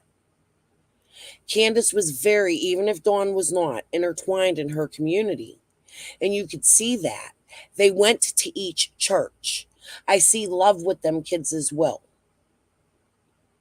I see neglect with the dirt, but I don't see abuse with an open eye. However, we hear the stories, and that's how public opinion gets swayed. When you hear Allie say, or not Allie, Leslie say, well, she made the boys lay on the hot cement, then that's where shit gets convoluted and twisted. And in future cases going ahead, that's the kind of shit that people need to keep to themselves and only tell to law enforcement. Again, my opinion. You're going to get speculation. If you come out here, you're going to get speculation. I'm going to try to speculate respectfully, but I'm going to give you my fucking opinions over here.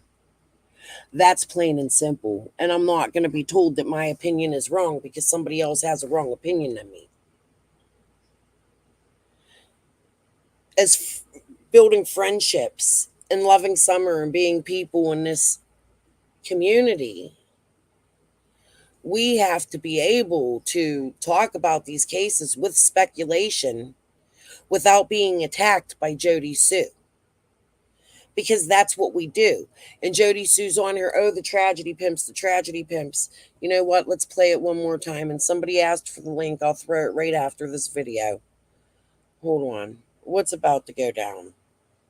Blue Bella. Right. What's about to go down?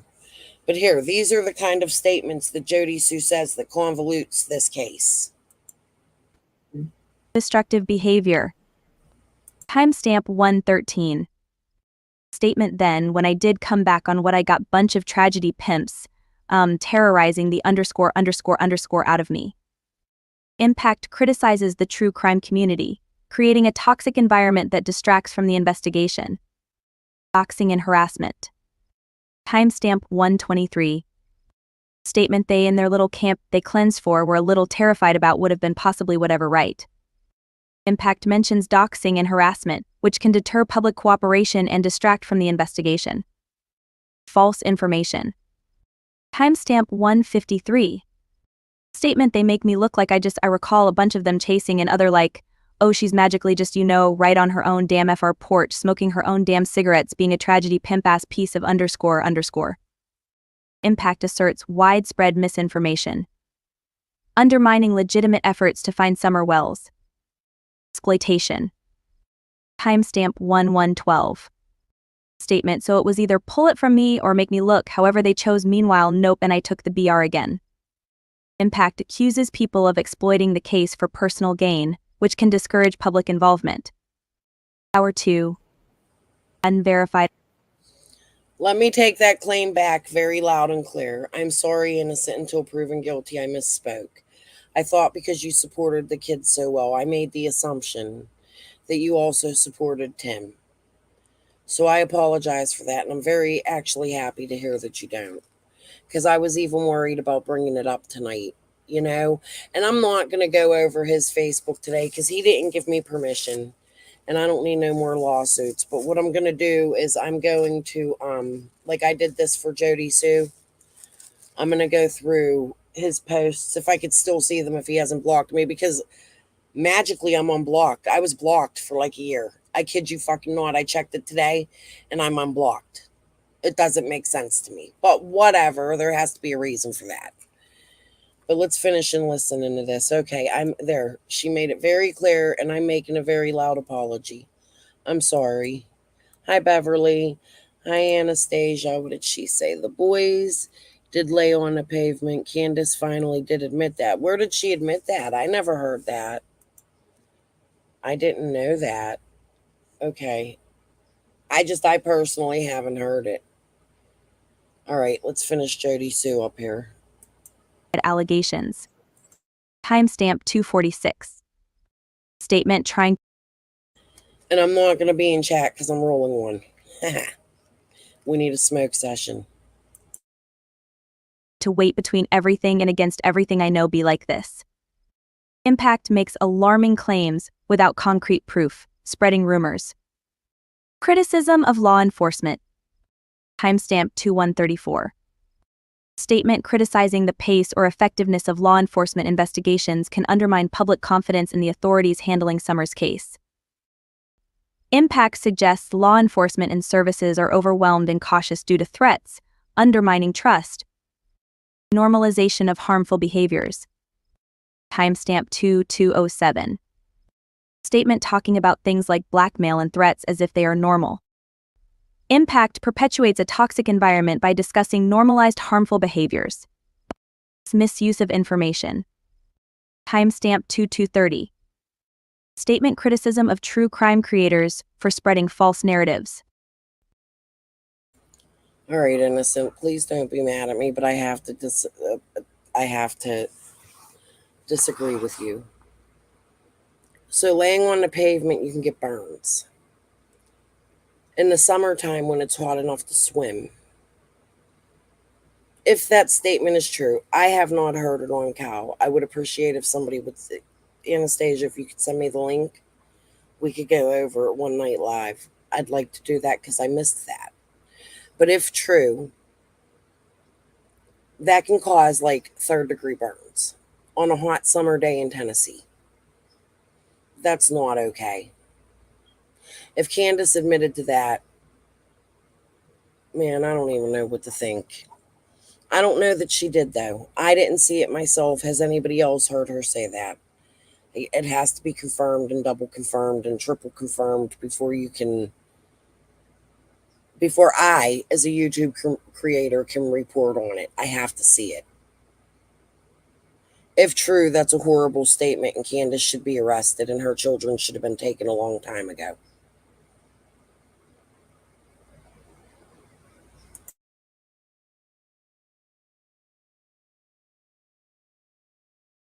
Impact refers to misuse of information, spreading false narratives. Implication of conspiracies. Timestamp 2306. Statement talking about fabricated or exaggerated information online. Impact introduces conspiracy theories, detracting from credible investigations. Distrust and conflict. Timestamp 2402. Statement discussions about distrust and conflict within the community. Yeah, it does sound like Candace had her hands full with all them kids and Dawn never being home and always being at work. And then it didn't seem to me like Candace wanted to go to church every week back then. She was always sleeping in church while Dawn was up and paying attention. We don't know if it's true, but we hear from Jody Sue that Dawn was very controlling of Candace. That's speculation. That doesn't mean it's true, but we're going to speculate on it because that's spoken about in this case, right?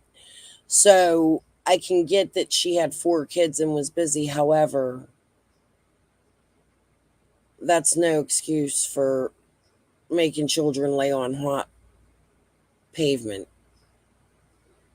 Like, that can cause serious harm to a child, especially they have thin skin They're not like us. They haven't been in the world all these years. Like, Anastasia, you said that Candace said it on Daisy. Please, if you could find me that link. Otherwise, I'm not going to say that that's true. I haven't heard it. And I haven't heard anybody else say it. I really hope that the accusations Leslie made were false. I mean, other than that, I don't see abuse from Candace and Dawn. I just don't. I see their kids being rough. I see them running through the woods. I have one son. I told you he had ADHD. I should have known from the time he was born, not when he was 8 years old.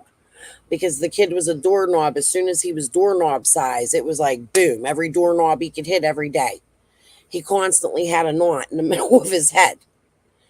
Yeah, my grandson actually is at that age right now, and he just had a little knot on his head from hitting a corner of my kitchen counter thing in there. You know what I mean? Like, kids have accidents, they have bruises, they're rough. When I was a kid, I rode my bike like I was 4 years old and knew how to ride on 2 wheels. My neighbor's bike, actually. But my knees were always scraped up. I always had bruises all over my legs. I ran barefoot. So I get that. Like, I don't see all of the bruises as other people seeing them as abuse. I see them as rough kids that live in the woods that are probably outside all freaking day long. You know what I mean? Like, playing in that.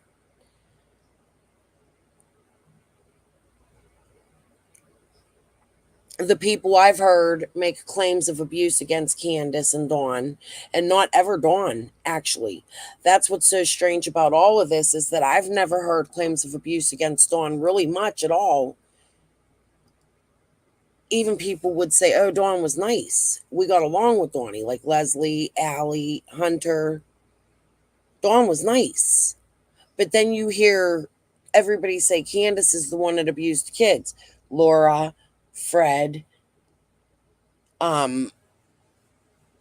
Leslie, Allie, and that's bothersome. See, and that's why I'm still trying to roll one here.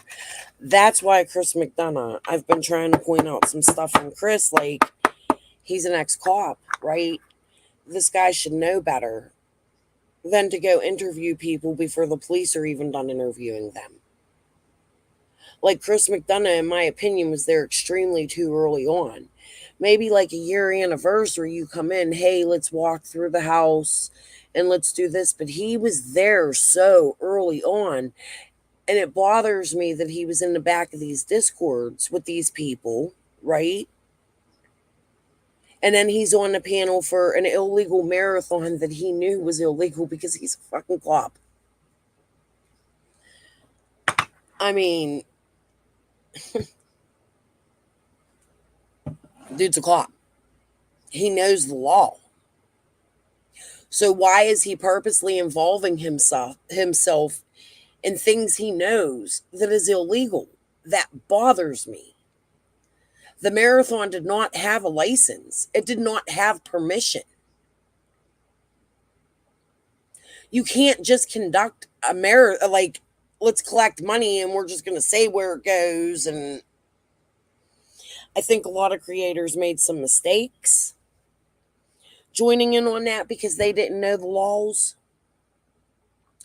Was Frank wearing a Jill bracelet, Hattie? I don't know. I've heard that, but I don't think it's ever been proven. I wish there was a way I could reach out to him.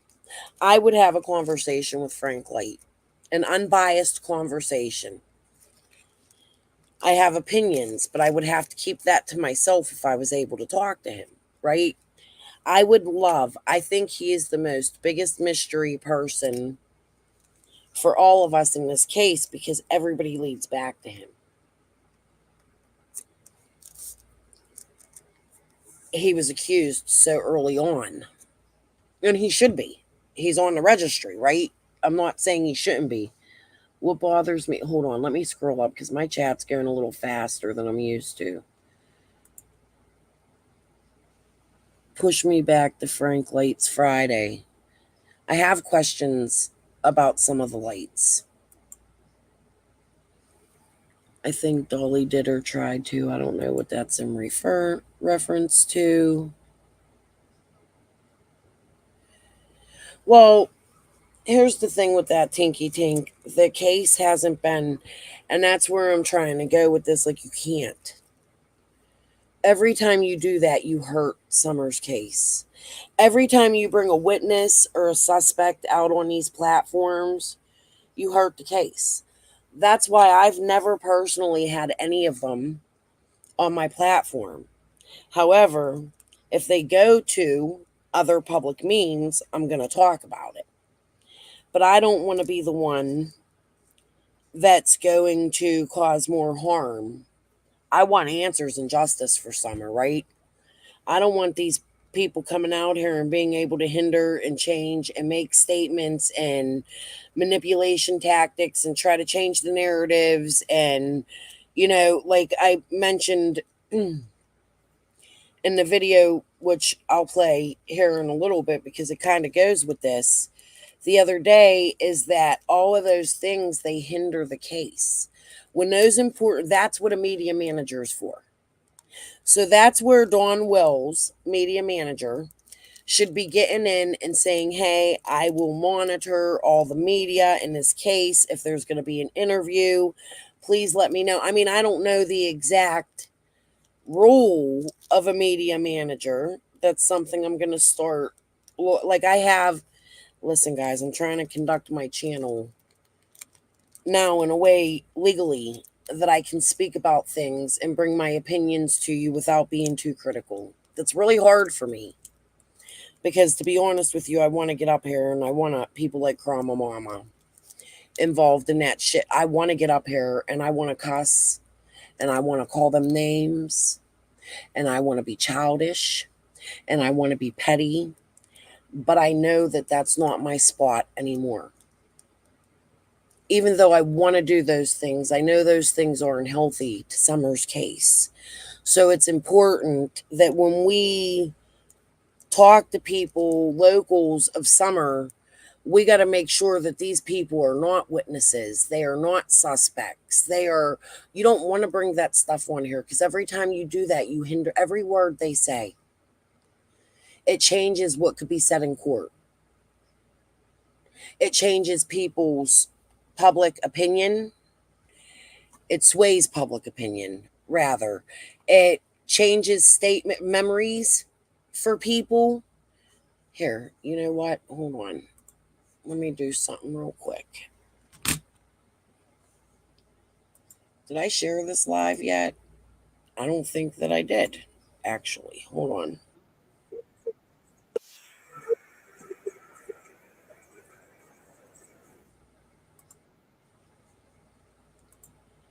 So this was a video I made the other day in reference to Chris McDonough and Jody Sue. Sort of in the same way I did today with Jody Sue. But this is a little more in depth with much research. Something like I've been working on a little bit of this stuff for a little while, but I've really I'm going to tell you, everybody's down in this AI. It's been very helpful in pulling out things they say and them researching. Like, it's just, I'm going to teach you guys how to do this one day. Okay, hold on. Let's listen. Let me make sure that's sharing. Yeah. Welcome to today's in-depth analysis of the Summer Wells case. Since Summer's disappearance, two individuals have been particularly involved, Jodasue Brown and Chris McDonough. Their actions have significantly impacted the investigation, raising critical questions about the integrity and progress of the case. First, we'll explore Jodasue Brown's public statements and involvement, including her account of hearing a scream the night Summer vanished. Then, we'll delve into Chris McDonough's role, from his early interviews and participation in controversial events to serious accusations against Dawn Wells. Understanding these dynamics is crucial to comprehending the broader challenges law enforcement faces in this high-profile case. So get comfortable, grab your favorite drink, and let's dive deep into the controversial details of the Summer Wells investigation. The role of misinformation in the Jodasue Brown situation, protecting the integrity of the Summer Wells investigation. All right, let's get real about this. High-profile investigations are intense, and the pressure on law enforcement is sky high. Everyone wants updates and answers ASAP. But here's the kicker: sometimes the police have to keep things under wraps or even throw out a little misinformation. Sounds shady? Maybe. But there's a method to the madness. Let's dive into why this happens, especially in the case of Jodasue Brown and the Summer Wells investigation. Jodasue Brown's account and its implications. So Jodasue Brown claimed she heard a scream the night Summer Wells vanished. Sounds like a big deal, right? It is. But Jodasue's turned herself into a YouTube star, talking about this case for hours on end, almost every day. And that's where things get messy. Credibility issues. Imagine you're in court. You want your witnesses to be seen as reliable and unbiased. But if Jodasue's out there sharing her story on YouTube nonstop, people might start questioning her motives. Is she after the truth or the views? That's the problem. Her credibility can take a hit when she's constantly in the public eye. Contamination of evidence. Think of this like a crime scene in your favorite detective show.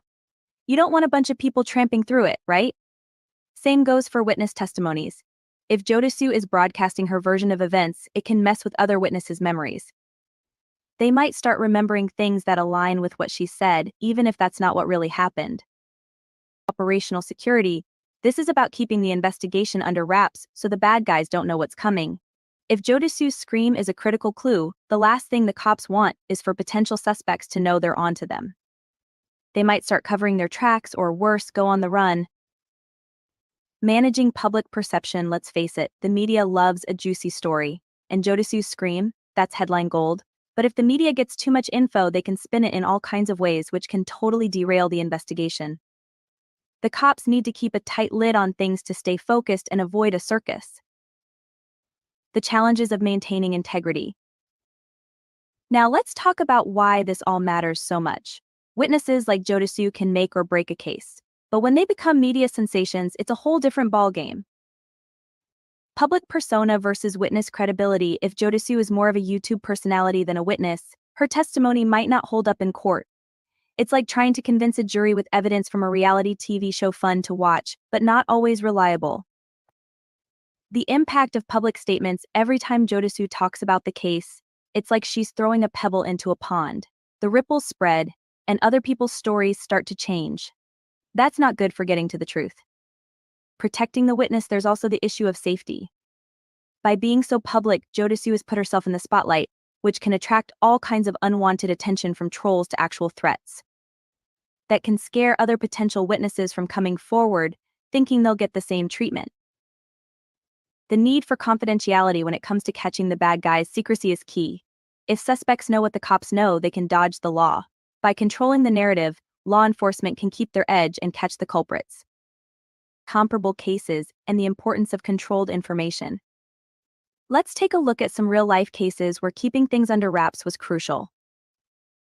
The JonBenét Ramsey case. Back in 1996, the Boulder police kept the details of the ransom note and other key evidence close to their chest. This was all about keeping the investigation clean and avoiding a media frenzy that could tip off suspects. The Delphi murders. When Liberty German and Abigail Williams were killed, the Indiana State Police kept a lot of details quiet. This helped them stay on track and eventually led to the arrest of a suspect. The Green River killer. During this investigation, the cops kept details about evidence and suspect profiles under wraps. This stopped the killer from changing his behavior and evading capture. Law enforcement strategy and public engagement. Law enforcement has to walk a fine line in these situations. They need the public's help but can't give away too much. It's like playing poker. You don't show your hand until you're ready to win. Managing media relations. The cops need to give enough info to keep the public informed and cooperative without spilling the beans. In the Summer Wells case, that means being super careful about what's said regarding Jodasue's scream. Public cooperation. Getting tips from the public can be huge, but if too much info gets out, it can lead to false leads and confusion. The police need to manage this flow of information carefully. Strategic misinformation. Sometimes, the cops have to throw out a little misinformation to keep suspects guessing. This can mean downplaying certain details. So that's what I meant earlier. Let me break a minute here. So do you see how at the beginning of this, I had put in here, like I did my little bit of research on this. A lot of help from ChatGPT, not gonna lie, guys. It's really worth it. Wonder if they have an affiliate program. Because I'm gonna show you guys how to use it one day. I have tabs open. I don't want people to see about my own personal medical stuff, so we're not going to do that now. But maybe tomorrow night I'll clear those, and maybe not tomorrow night. My husband's off. No promises on a live tomorrow. Yes, I did this, Beverly. Yes, I did. And I did the Jody Sue one too. So the thing here is that I guess what I'm trying to show you guys, I've always liked your content, Crystal. Thank you, Virgo. That means a lot to me, you know? Because a lot of times, like, the subs think this shit's boring. They don't want to hear it, but it's informational and educational. And if you guys remember, when I first came out, I used to try to put, like, the Amber Alerts and the things of that nature, and I sucked at it. I was really freaking bad at it, and I don't blame you guys for not watching it. I've learned a lot in the last 2.5 years, you know? Who needs to get a job? No fighting. I need to get a job. Oh, get a job doing this. Is that what you meant? Okay. Guys, you got to understand I live on edge when I see a chat and it looks like a snarky one. I'm going to call it out. That wasn't, though. Digital creating. Aw, thank you, Phoebe. I do need a fucking job, to be honest with you. I wish I could.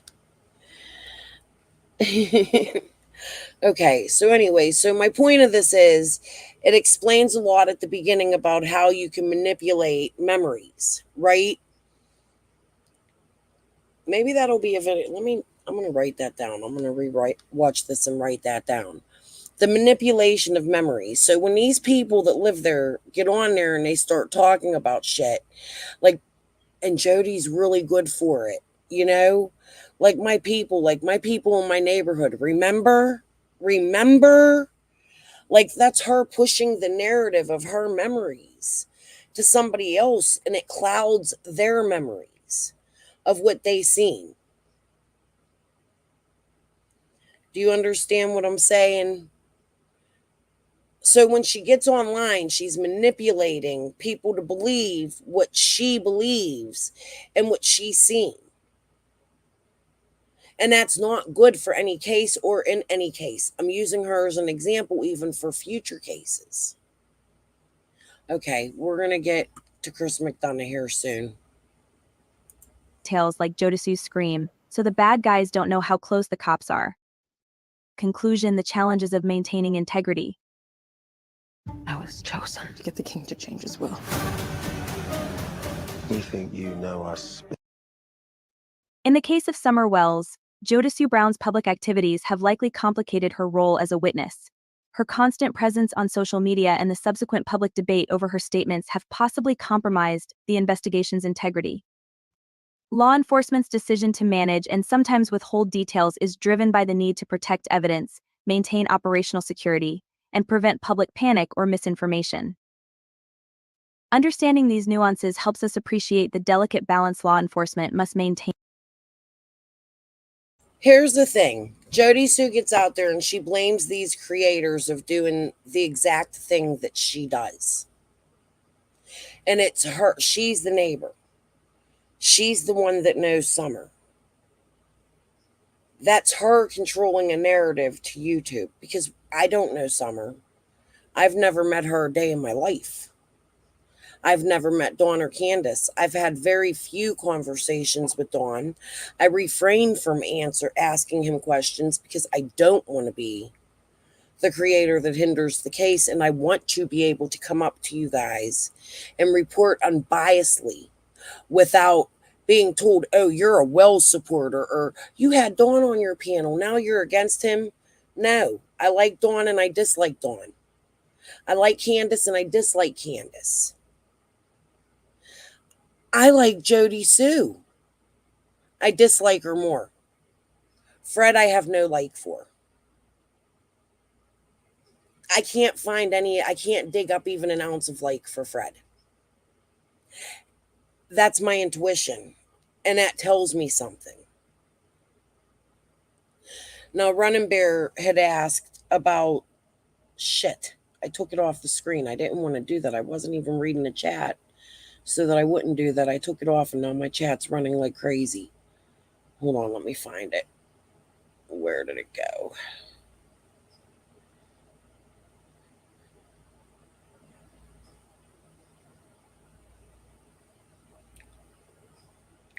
No, I can't find it. It was something on the lines of tainting the case. So this is something I've thought about with all of them. All of them. Dawn and Candace included.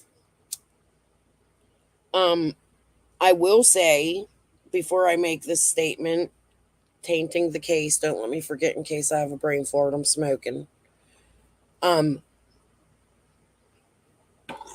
I did not hear from the TBI, that guy from the TBI, that they thought the parents were guilty or that there was foul play. What I did hear was she abducted or did she wander off? So that tells me that that's their two possible theories right now, abduction and wandering off. I did not hear about animal attacks. So right now for me, the way I'm covering Summer's case is by the last update from TBI, unless Dawn and Candace were to get on here drunk or high again and make stupid ass freaking statements with stupid ass freaking people. If you understand what I'm saying. When they make a spectacle of themselves, I'm going to report on it. Now, I believe at some point, purposely or not purposefully, all four of these people have came up here knowing that they are tainting this case. Knowing when you come out and say, I heard a scream, or when you come out here and say, DHS did it, you're swaying public to think, oh, wait, Tim Mullins, as a media manager, should know not to do that. You don't sway the public to believe that DHS, that is tainting a jury pool. Those are concerns if you're honest about those should be spoken privately every day on the phone. You get on the horn and you call TBI daily. TT told me they found Andy Morgan, a DHS worker's badge, next to the shed. It's in my messages. So if that's the case, who's Andy Morgan? Who's Andy Morgan? Who's Andy Morgan? Who's Andy Morgan? Every day on that phone. Until your last fucking breath for your child. You don't come to YouTube with it and say DHS did this because you're tainting a jury pool. You're manipulating a community of people that might have to stand on the trial of your daughter one day. That's hindrance. The parents do it too.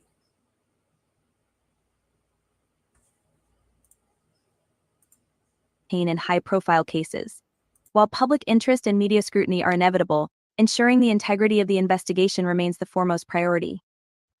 By carefully managing information and controlling the narrative, law enforcement can work towards a resolution that truly serves.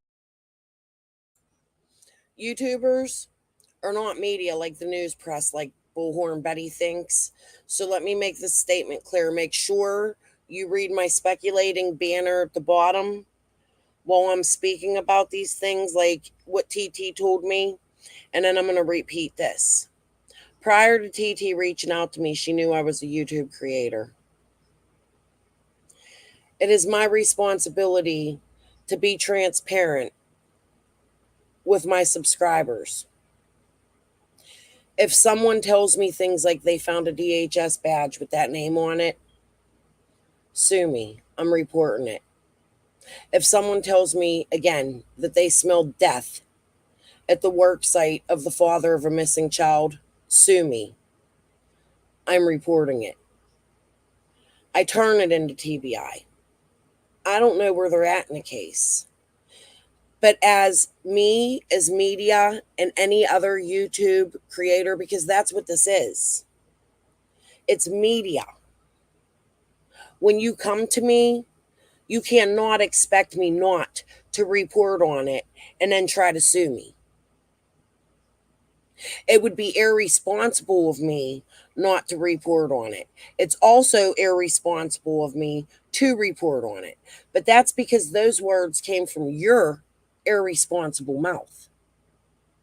It should have been stated to the TBI, not me or any other YouTube creator. So when and if we end up in court, just know that's what I will be fighting. I was a YouTube creator prior to you reaching out to me. I can have loyal conversations with people where I don't come out and tell business. But when I'm reporting a missing child and you're giving me information that sounds disgusting and fishy and weird in a missing child's case, bet your ass is part of the media, a content creator, I'm going to report it. That goes for my past, present, and future. Deserves justice for Summer Wells and her family. Recognizing the importance of these strategies in high-profile cases, we can support law enforcement in their efforts to conduct thorough and effective investigations, ultimately leading to justice for the victims and their families. And remember, sometimes it's a mix of serious strategy and a bit of chaos control because in the world of high-profile investigations, it's not always what it seems. The role of misinformation in the Jodasue Brown situation protecting the integrity of the Summer Wells investigation.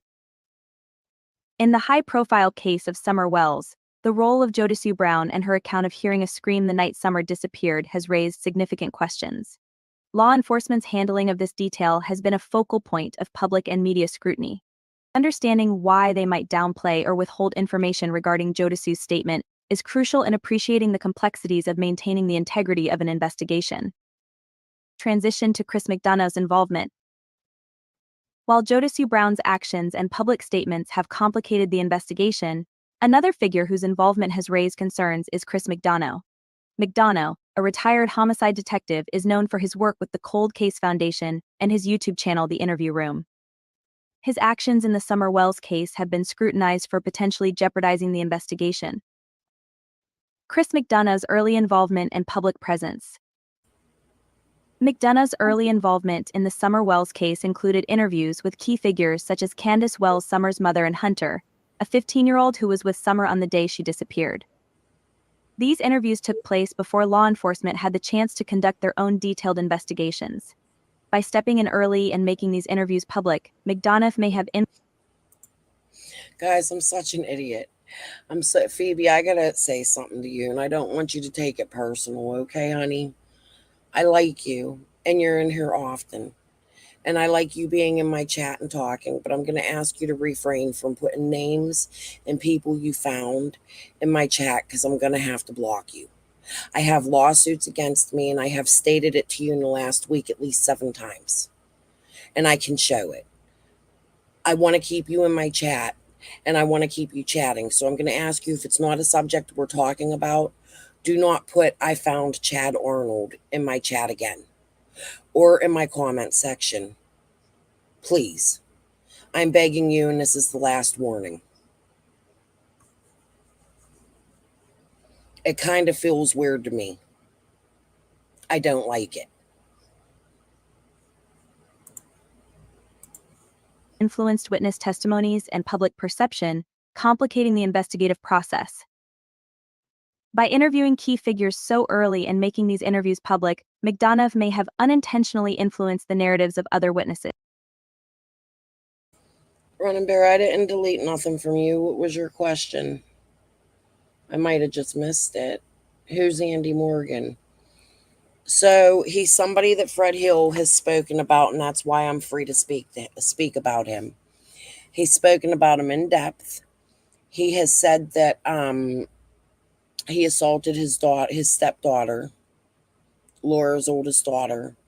Laura's spoken about him. They call him Andy Paul.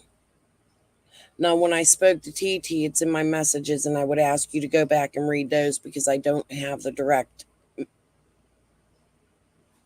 quotes that she said to me right now. I was just like kind of beating around the bush to what she said to me, that they found this guy's badge outside of the shed and that it was a DHS worker. So I would ask, because I'm not going to be sharing TT's videos live any longer right now. I believe she's going to end up being a part of my court stuff. Okay. So I have to be careful how I speak about things. It's in those videos. And to be honest with you,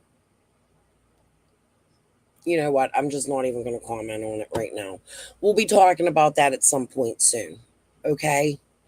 I just have to be very careful. And Phoebe, I'm sorry if I snapped at you. I cannot keep repeating myself and tell you how important it is that you have to be careful what you put in my chat right now. Okay? Please. Be respectful, because I will delete you, and it's not because I don't like you. It's because I have to run my channel correctly right now. So if it's not a subject that we're speaking about, please don't put the name in my chat. When we speak about Chad Arnold, which we will, you could put the name in my chat, but I don't want things like you know where they are. Do you think that I have not already found these people and researched them? That's why we're here. I don't need that information from you. Okay? Please. It's okay. I forgive you, and I'm sorry I yelled at you. I hope you can forgive me too. But we have to be careful what we speak about in my chat. You know? Okay, let me get back to this. We're off topic here a little bit. This can lead to memory contamination, where witnesses might subconsciously align their memories with the information they have seen or heard in public forums. Such early and public interference can significantly complicate the collection of unbiased and accurate testimonies, which are critical in the initial stages of an investigation. Allegations of stalking and private discords. There are serious allegations against McDonough, including claims that he has stalked individuals linked to the case at doctors' appointments and participated in private Discord groups. Screenshots have been provided by various sources to support these claims. Such actions, if true, could severely impact the integrity of the investigation. Engaging in activities that could be seen as witness tampering or intimidation is a significant concern. The allegations of stalking and participation in private Discord groups add another layer of complexity. If McDonough is indeed involved in such activities, it raises serious ethical concerns about his methods and intentions. Stalking, even if intended to gather information, can be perceived as harassment and can intimidate potential witnesses, making them less likely to cooperate with law enforcement. This not only hampers the investigation but also creates an environment of fear and mistrust. The Scamathon event. McDonough participated in a controversial event known as the Scamathon, a live gathering of creators that lasted 10 days and collected money under questionable pretenses. This event led to lawsuits and litigation, further complicating McDonough's involvement and raising ethical concerns about his actions and motivations. The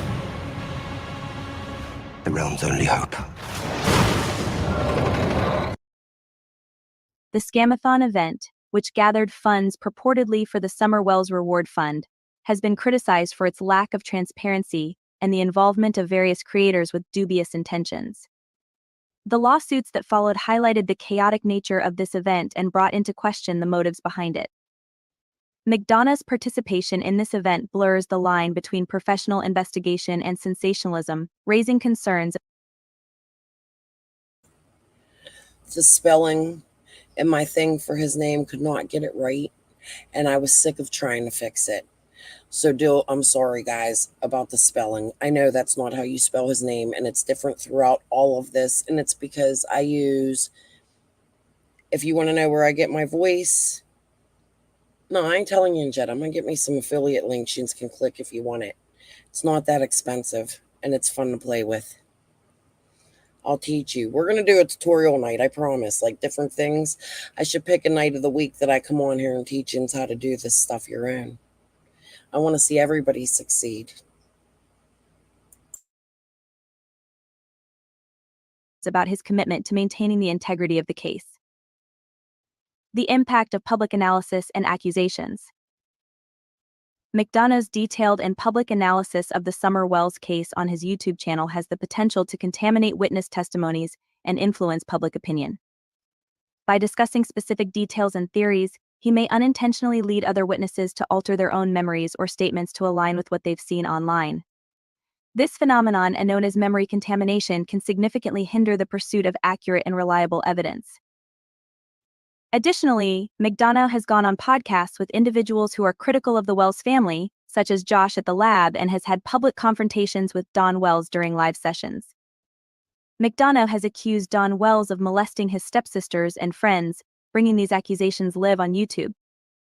While these accusations are serious and the victims deserve support and justice, bringing them into the public sphere in this manner has only fueled chaos and speculation around Summer's case on social.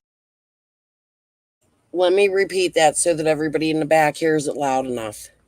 Just because I'm bringing this stuff out does not mean I do not support Jeannie and Mary and all of them. I don't think it was right for Chris McDonough to bring it out privately. That should have done in the background with TBI. None of us would have ever known about that had he done it correctly. Bringing it to the forefront of YouTube caused a lot of hindrance in this case. And that's my point of this. I 100% support the sisters of Don Wells. I believe, in my opinion, that happened. However, it was years and years and years and years ago. Don no longer lives there. He is of no threat to them. He's married. He has something to stick his wing-wang in. He has children. It was a long time ago. It has nothing to do with Summer. I mean, it does. It shows his character. And I've reported that. You should look at that. But it shouldn't have been, if it's brought out to light, we should be able to speculate on it. And that's what caused chaos in Summer's case. That should have gone to the TBI and FBI. Chris McDonough, working at the Cold Case Foundation, knows that. It never should have been brought to YouTube. He is the #1 convoluter of Summer Wells' case with a big name like he has. And I don't give a fuck if he's watching this. I'm allowed to have my opinion. What I'm stating here is legal. It's in legal books. Do your research. Chris McDonough, you need kicked off of fucking YouTube and out of the cold case and out of every case that has to do with a missing child. Just because you did this to Summer's case, and now nobody can find her. Jeannie, I'm sorry that happened to you. We've spoken. My opinion stands the same. I support you. And I hug you. While your trash went all through YouTube to embarrass you and your family.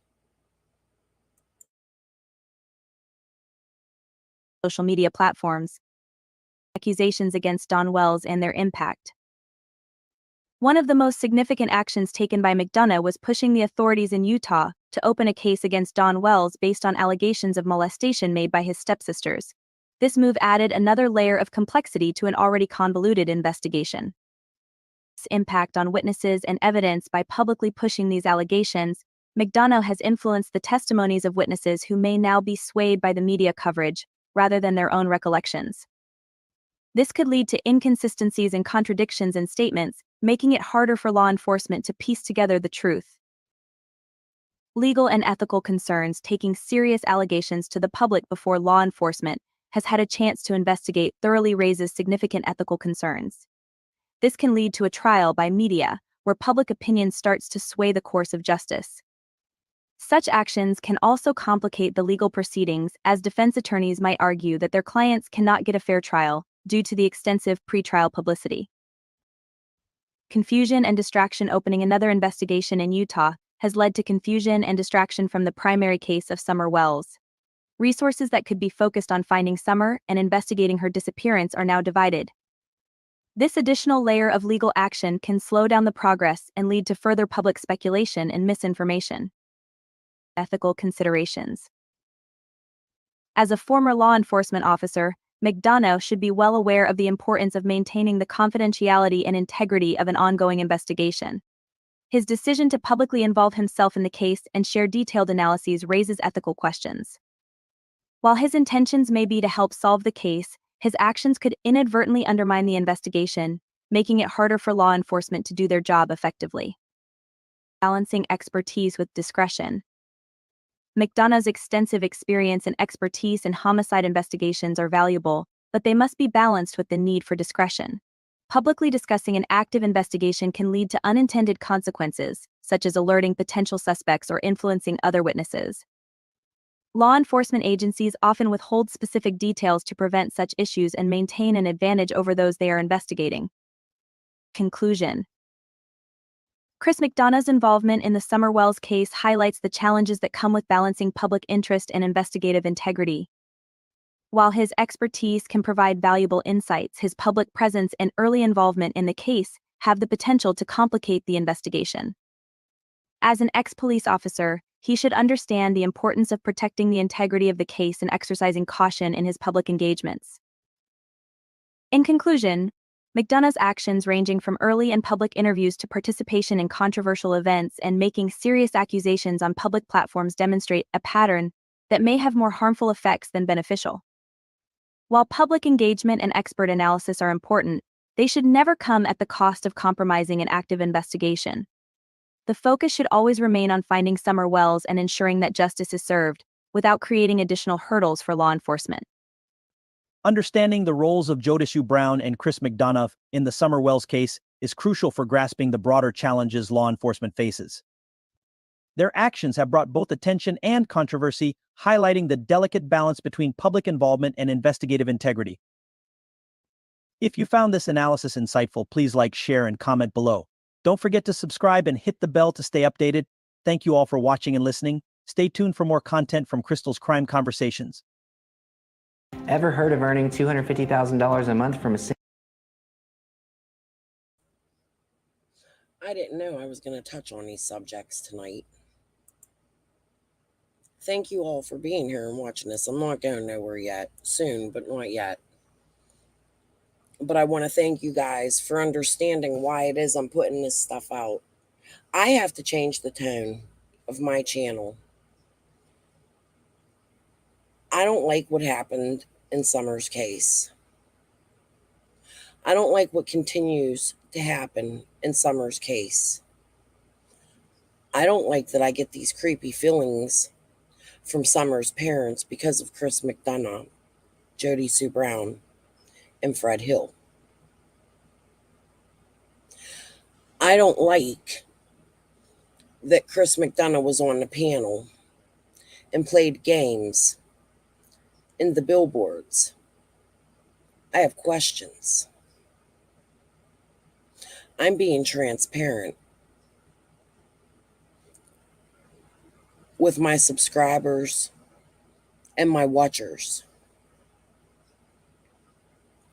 I'm being transparent when I get on here and say every public case that Chris McDonough has been involved with, whether it be from him being a police officer or work with the Cold Case Foundation. I'm going to take the time that when I see something, it's going to become part of my life. And I'm going to go over it. I'm being transparent with my subscribers and Chris McDonough when I tell him that I am looking for patterns in his behavior as someone with authority. As a homicide investigator, this man knows what is illegal. I no longer have any respect for Chris McDonough. And that is me reporting that publicly and transparently with my audience. I ask you all to pay attention to what this man has done in your case.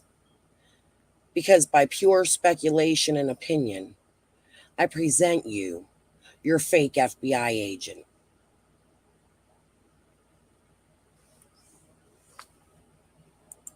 So, anything else you want to talk about? I'm done playing these fuck shit games with these people.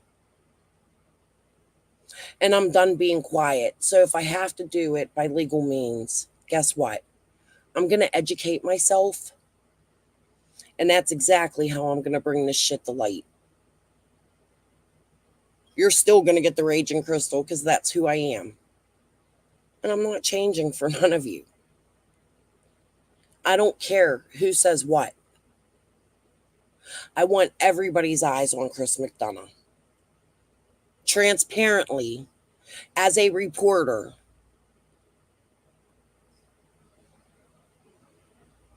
as a officer of the homicide level, he needs to be held to a higher standard, in my opinion. I don't see Duty Ron doing the shit he does. Is Duty Ron perfect? No, he had his little mishap where he had that live mic at the court. He reports some things he probably shouldn't, but he does it with integrity. There are so many other people, analysis people, that go out there and do that.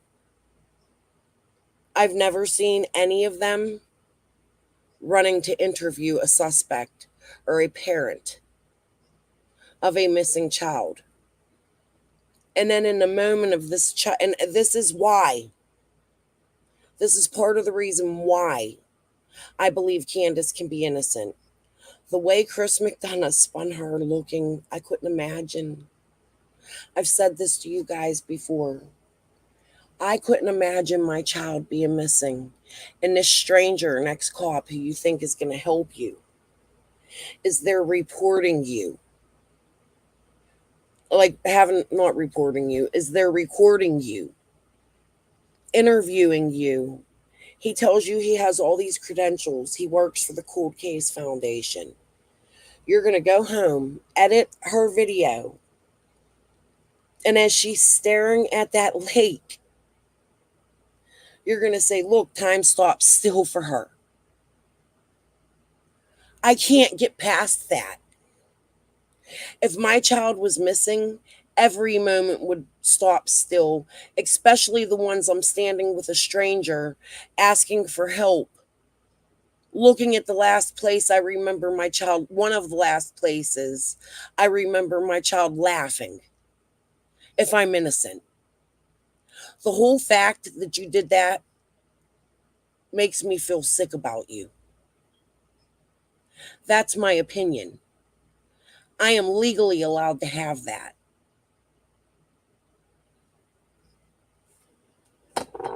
I'm going to go, hold on, guys, because I don't want to get off yet. I'm upset, and I have a habit of running off of here when I'm upset, and I'm not, that's what I need to learn to control. I need to finish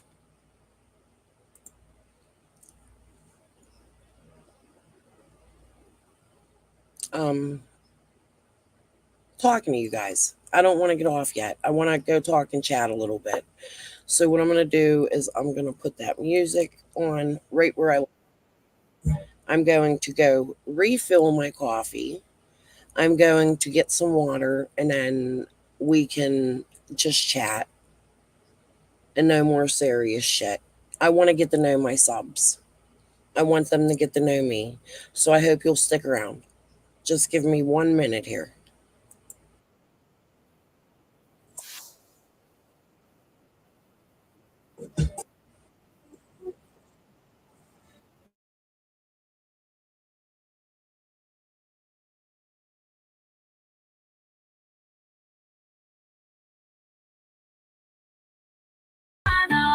Way, turning night into our brightest display.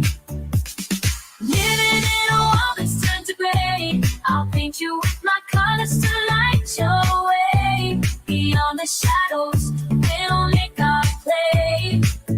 Turning light into a vibrant ballet. In shadows deep, where silence speaks, I find my voice in hues a spectrum wide. From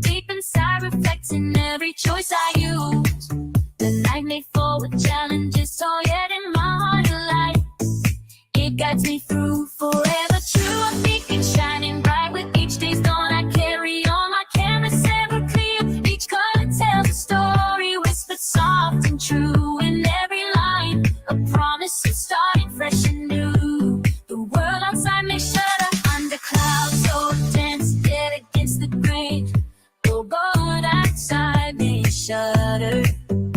Under clouds, I'll paint my joy a bold and bright defense. A tapestry of tomorrow in hues that I borrow. The brain may try to claim me, it's expensive vast, but in my heart are riot colors that will last. I dance between the raindrops, painting as I go, in defiance of the sorrow, letting my colors show.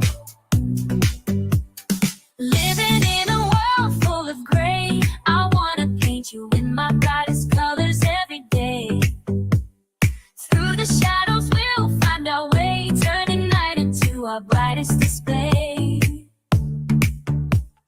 Living in a world that's turned to gray, I'll paint you with my colors to light your way. Beyond the shadows we'll make our play, turning life into a vibrant day.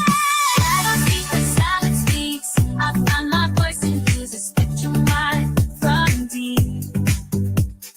Through the shadows we'll find our way, turning night into our brightest display.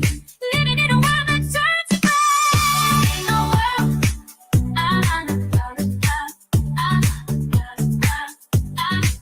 I'll paint you with my brightest colors every day. Through the shadows we'll find our way, turning night into a bright day.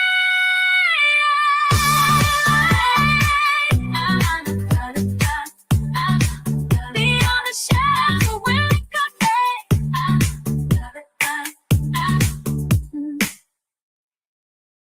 We were just kids running wild and free, misfits by the river, living our dream.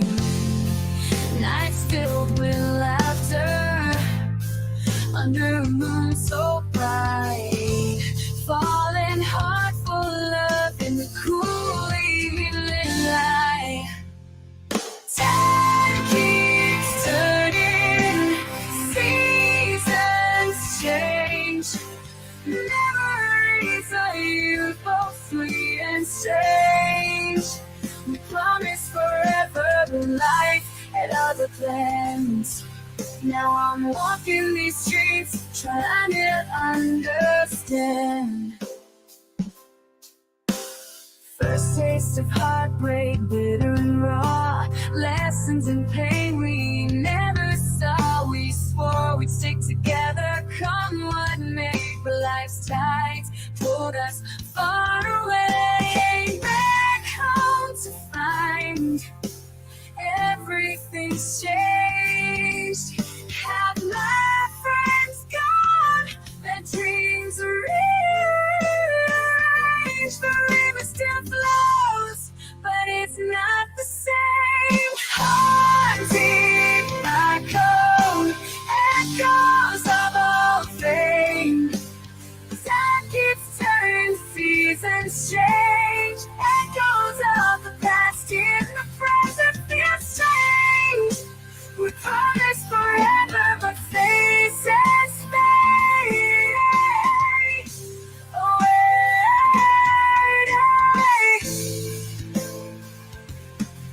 Now I'm holding on to dreams, watching the month flow. Holding on to dreams left in the past for tomorrow. As the mind whispers secrets of what used to be. I clutch at the hopes, the wild hearts running free. In the silence of the night where our echoes blend, I reach for the warmth of those days, wishing they never end. But time writes its own story in pages we can't turn. By the banks of the mind for those days, I time keeps turning, seasons change. Echoes of the past, and the present feels strange. Now I'm holding on to dreams, watching them unfold. Holding on to dreams left in the past for tomorrow. As the mind whispers secrets of what used to be, I clutch at the hopes, the wires running free.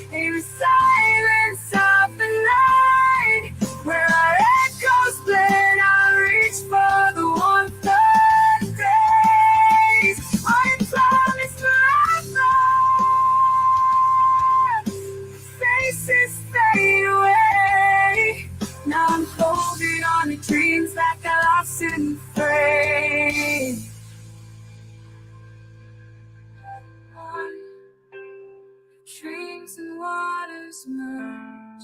Our laughter, our tears, and the melody converse. If they saw what I see, they would fall as a falling, but they don't know your heart and baby. Yes, those are mine too. I own the music, I own the voice, but I don't take ownership for those. Those are AI. The lyrics are mine. The first song, maybe because I need a cool down. Maybe I'll sit here and jam with you guys for a minute. The first song on here, yeah, running bear. The first song on here was written, oh God, I don't even want to say why. We're not going to do that because that person just recently friend requested, well, we just recently talked. He lost his dad, and I just found out today. So he's married, and I don't want to cause him no damn problems. You know what I'm saying? But anyways, the second song was written for you guys. I was really, do you hear my dog? He just cried to come in, and now he's howling to go right back out. Do you hear this? It's ridiculous. Thank you, Phoebe. But the second song was written for you guys. I was really like upset one night with everything that was going on. I wrote that song, probably right after I heard about the court papers from the second plaintiff. And I had a conversation with a friend of mine named Dawn. And she was like, don't give up and all this other stuff. Like, people need to hear what you think. Like, I have friends in my real life that believe in me. And that's special to me, you know? And she made me think about you guys. So the second song on there was written for you guys. The third song was written for my childhood friends. And just my river rat crew. We were river rats. The fourth song was actually a little bit of a cheat. I'll tell you, that one was written a little bit with AI because I was stuck. But it was a remix. I was trying to make a remix to one of Justin Timberlake's new songs. I really liked it. And I didn't really like the song I came up with. And then it gave me this beat, and I really didn't like the beat of it. But the more I listened to it, it's like one of them songs you listen to and you start to like it. But I didn't write the whole fourth song. I'll tell you that. I'll be honest with you. The fifth song I wrote. So if you guys want to sit with me, I'll chat with yins in the chat and we could just jam to the 5 songs. It's not very long. It's 21 minutes. I got to show off my music too, guys. You know what I mean? I have other things that I want to do, another channel I want to start. And I'm not getting it here in the Summer Wells community. So I'm going to try to push it a little bit over here. That's what I do. I got to build a new community for this other channel I eventually want to get to, which is going to be like tutorials and if I can find the time in my music. So I'll start over here. And for those of you that like it will stick, maybe it'll just intertwine into my channel because that's why I was trying to switch to the Peace Pad. I was trying to do that before and it just didn't. Man, Benny's rough. He's out now, but he's a fucking real ass fucking troll, dude. You know what I mean? And he made my life complicated over here. I thought, well, wait. let me say something. We just found out Benny got out of jail, and somebody brought something up. I think it was Opal in my comments today and made a mention of who could be trolling me, making me think it was Benny. But that's the kind of fuck games they play on here. Like, it's ridiculous. It's childish. But since they think it's competition and fun, I'm willing to play back. Okay? But anyways, let's go. I'm going to chat and let's listen to these 5 songs, and then we'll just, I don't know, bring up something else about Summer. Keep her name out there. At Wendy's, you can get... I could probably stay on for another hour. Kids ain't here again tonight. They're all mad at me. Remind me to tell you why one day. Oh, Lord. Adult children are rough too, guys. I got 2 of them conspiring against me right now because they're both mad at me about something dumb. We'll talk about it another day. I think it's hysterical, and I hope they're listening.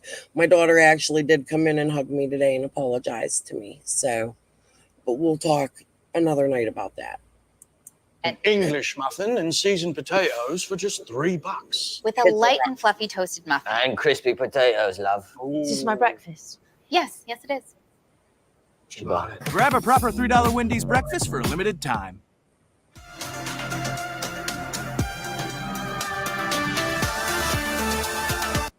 To me, brings back the rush of young, wild, and free. Where his kisses were fierce and oh so sweet, and life was blasted on with a hard rock beat on MTV. His eyes, they held the sunset's glow, warm and deep, they were a part of my soul. With every look he'd let me know his love was as real as old rock and roll. In his embrace, it takes me back to that place we found our tune. Rhythm of rock and roll beats written underneath the soft glowing moon. We found peace and love with stars written under that soft glowing moon. It was a cold night in the middle of June. The laughter in the summer night's cool air, memories of us without a single care. A time when we both had no fear. The memories reminiscence of the time in our early years. The memories of a first love's embrace. Thinking of a time in a much simpler place.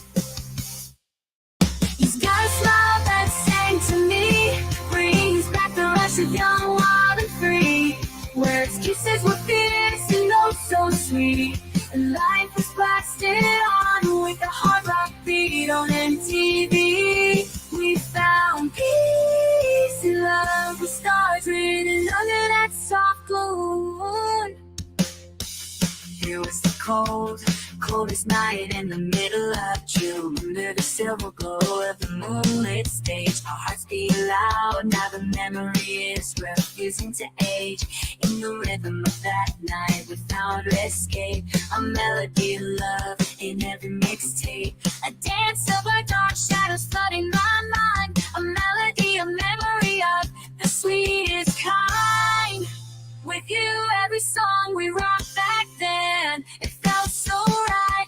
Under the glowing moon's big spotlight, only you and I, with a melody, never said goodbye. I'll cherish that memory in the beat of my heart and keep it alive. Moon, it was the coldest night in the middle of June.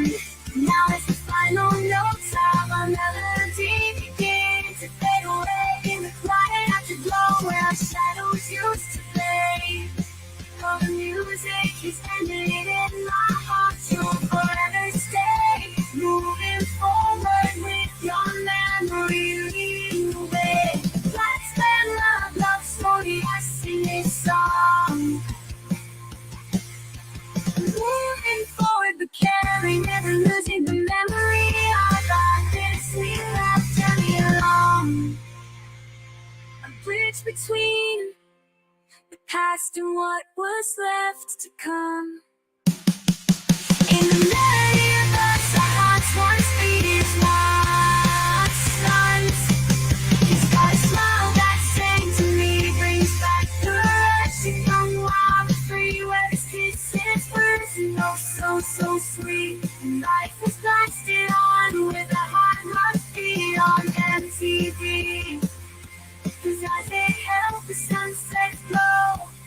more than teeth, they were a part of my soul. With every look, he'd let me know his love was as real as old.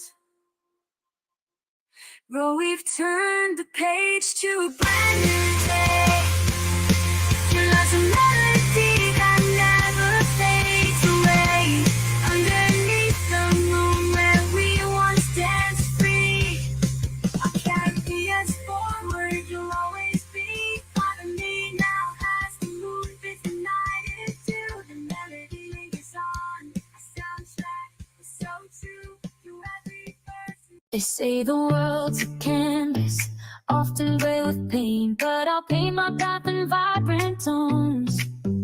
Through sunshine and through rain, with every stroke of kindness, a new shade comes alive. Against the canvas of the heartless, it's how we survive. They try to paint me in the gray, dim my inner light, but I choose colors on my soul to fight the dark with bright. For every tear that's fallen, I will draw my strength. Living in a world full of gray, I wanna paint you in my brightest colors every day. Through the shadows, we'll find our way, turning night into our brightest display. Living in a world that's turned to gray, I'll paint you with my colors to light your way. Beyond the shadows, we'll make our play, turning light into a vibrant ballet. In shadows deep, where silence speaks, I find my voice in hues a spectrum wide. From deep inside, reflecting every choice I use. The night may fall with challenges, so yet in my heart a light, it guides me through. Forever true, a beacon shining bright. With each day's dawn, I carry on my canvas ever clear. Each color tells a story, whispered soft and true. In every line, a promise of starting fresh and new. The world outside may shudder under clouds so dense, dead against the grain.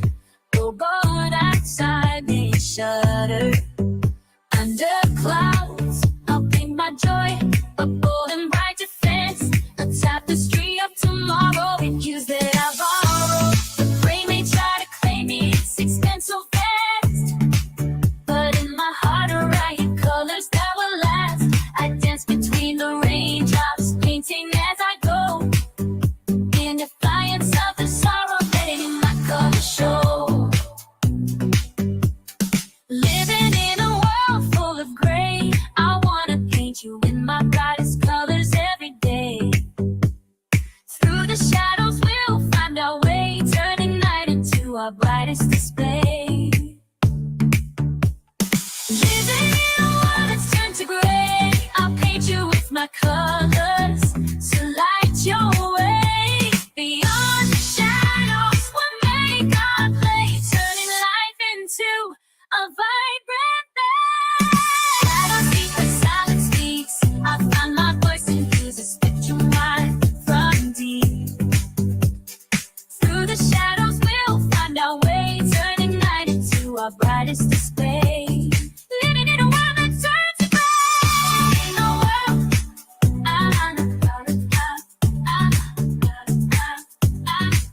I'll paint you with my brightest colors every day. Through the shadows, we'll find our way, turning night into a bright day.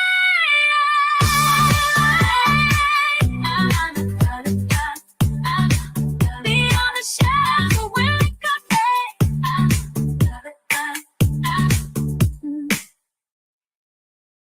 We were just kids running wild and free, misfits by the river, living our dream. Nights filled with laughter, under a moon so bright, falling hard for love in the cool evening light. Time keeps turning, seasons change, memories of youth both sweet and strange. We promise forever in life and other plans. Now I'm walking these streets, trying to understand. First taste of heartbreak, bitter and raw. Lessons in pain we never saw. We swore we'd stick together, come what may. But life's tides pulled us far away. Came back home to find everything's changed. Have my friends gone, their dreams are rearranged. The river still flows, but it's not the same. Haunting my code, echoes of old fame. Time keeps turning, seasons change. Echoes of the past in the present feel strange. We promise forever, but faces fade away.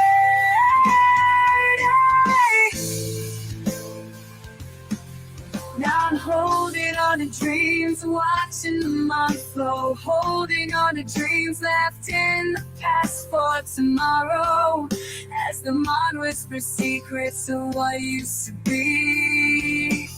I clutch at the hopes, the wild hearts running free.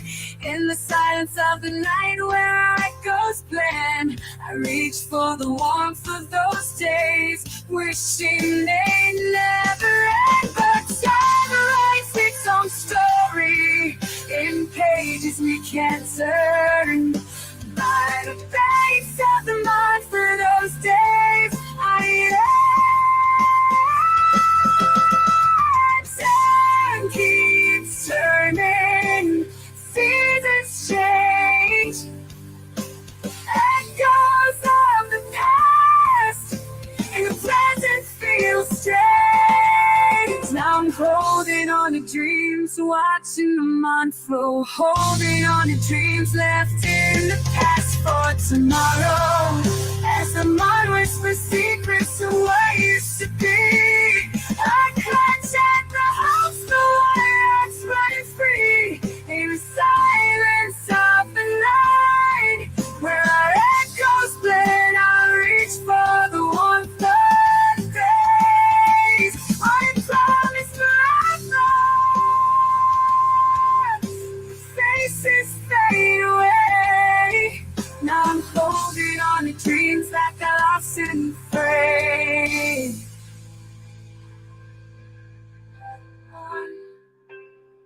Dreams and waters merge, our laughter, our tears.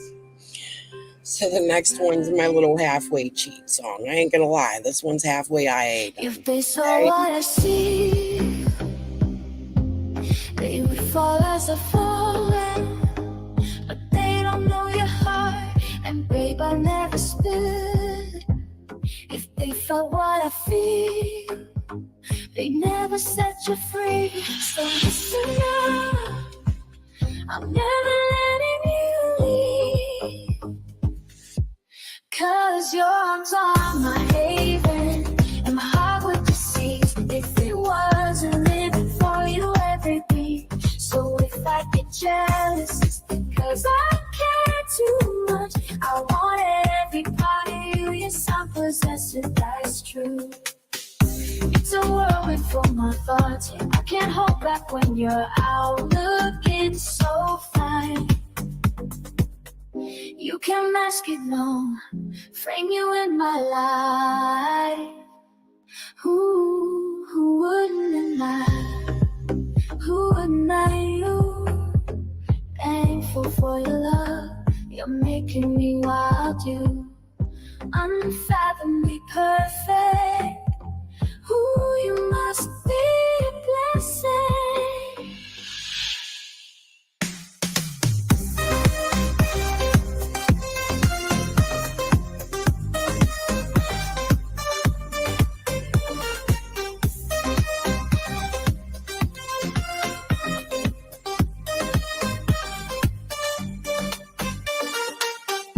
Every time the phone chimes, I hope it's your voice that I find.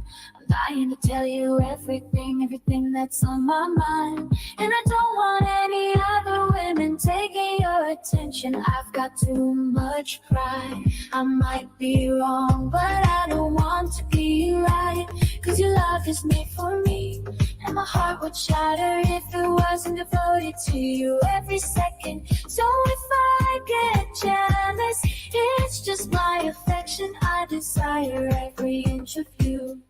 Guess I'm a little selfish. It's challenging for my mental, but I can't control it when you're out turning heads like you do. But it's so obvious, no. Keep you in my heart. Who could question you? Grateful your heart chose me. You drive me crazy, you beyond explanation. Ooh. You must be an angel, enthroned you in my world. Ooh, who wouldn't want you blessed that you're mine? You mesmerize me, you incomprehensible. Ooh, certainly an angel, keeper of my love. You've marked my soul, shown for the whole world to see. You're the keeper of my love and all my dreams. Baby, you've captured me entirely.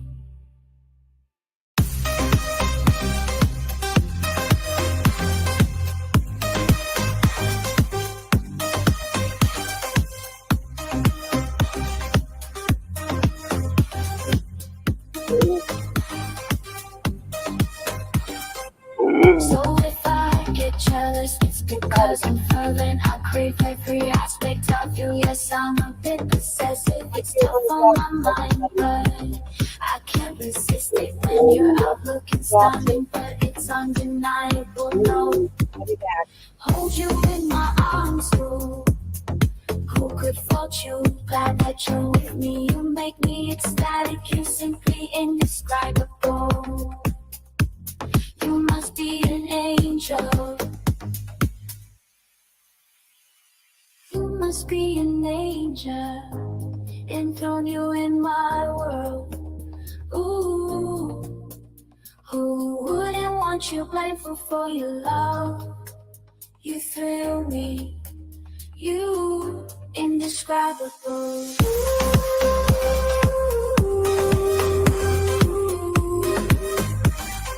Definitely an angel. Jealous, but I can't help it. I long for every piece of you. Yes, I'm a bit egocentric.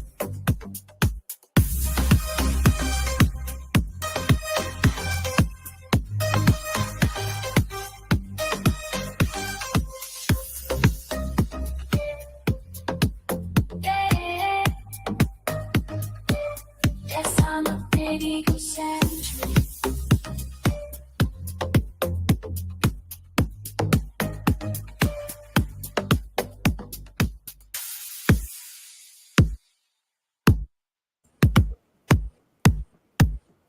Jealous, but I can't help it. I long for every piece of you. Yes, I'm a bit egocentric.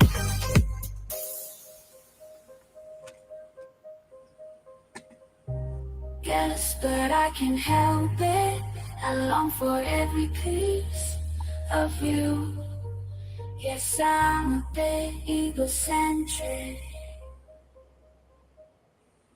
Oh.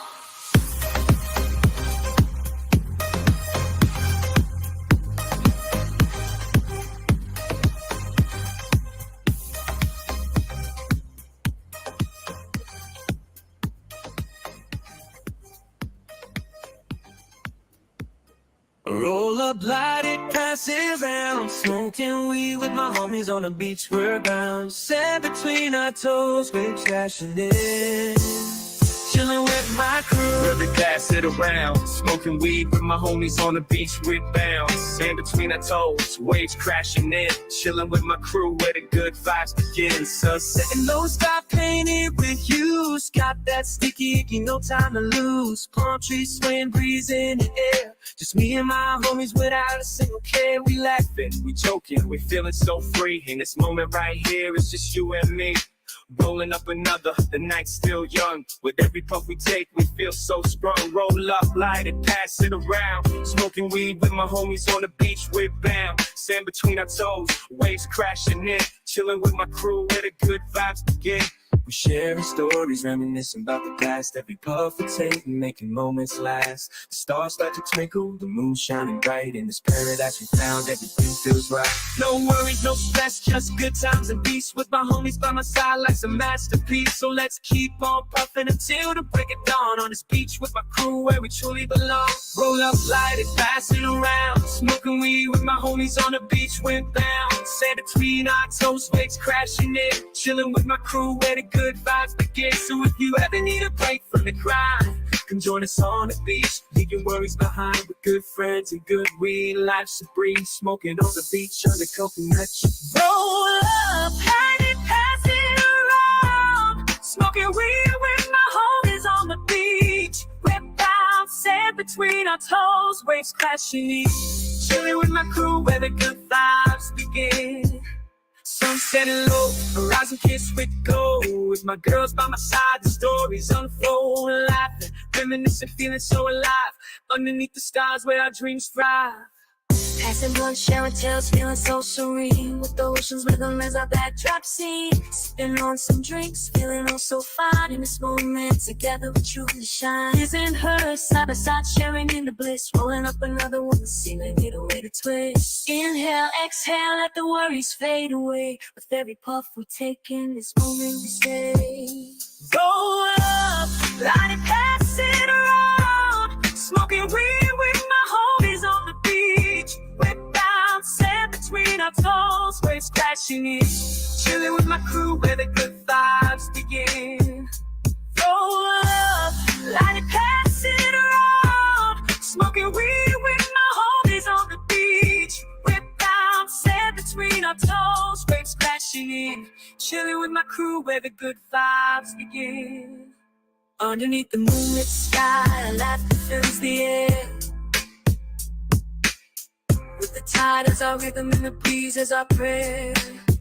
As we bid farewell to this beach that's free. In the circle of friends, forever we'll be.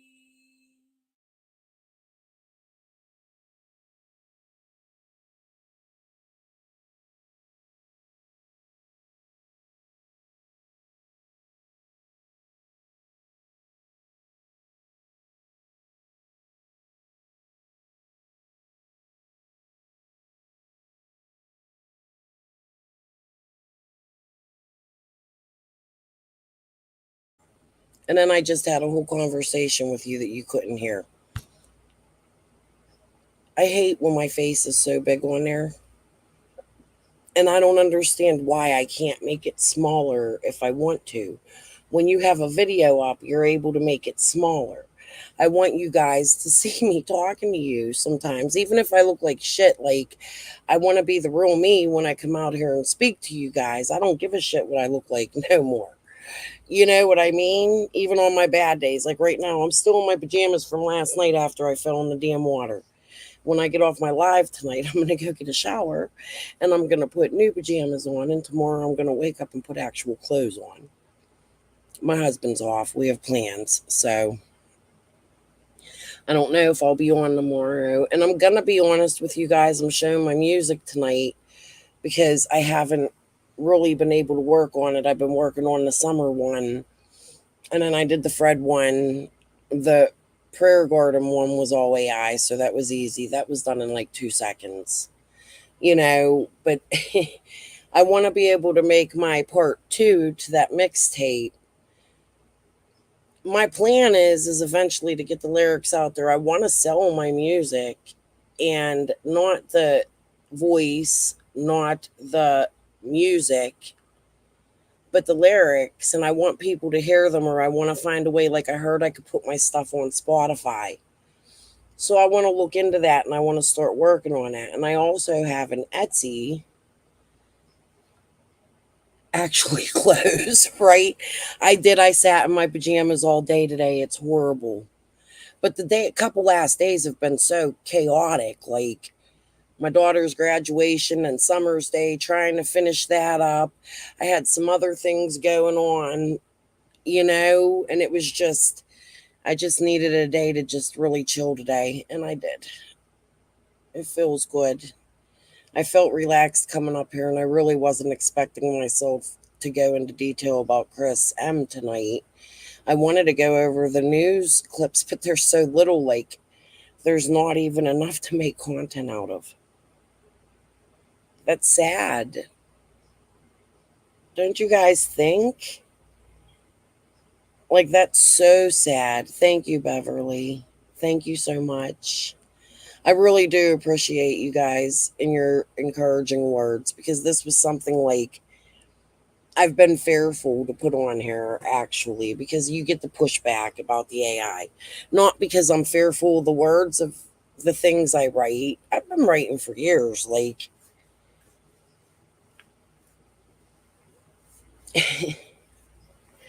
but I have had a couple people like, oh, that's AI. I'm like, yeah, people think that just because you edit something or there's AI, you wouldn't believe the attacks I've gotten.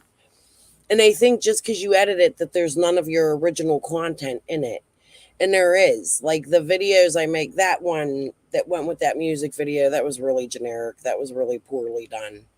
It was beautiful to look at, but it was poorly done.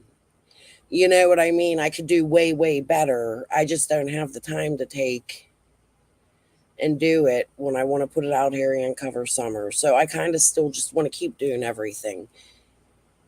But I got to incorporate my other stuff somehow, and that's hard to do in the YouTube world. Like, I've read about it. Like, you really should have a separate channel. In summers, I really don't want to monetize as much.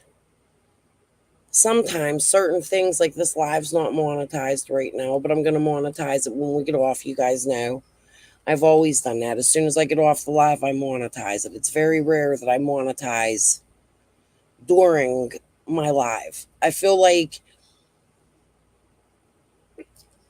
I don't know. It's just a weird thing. Some little quirks I have covering Summer's case. It's probably some weirdo shit.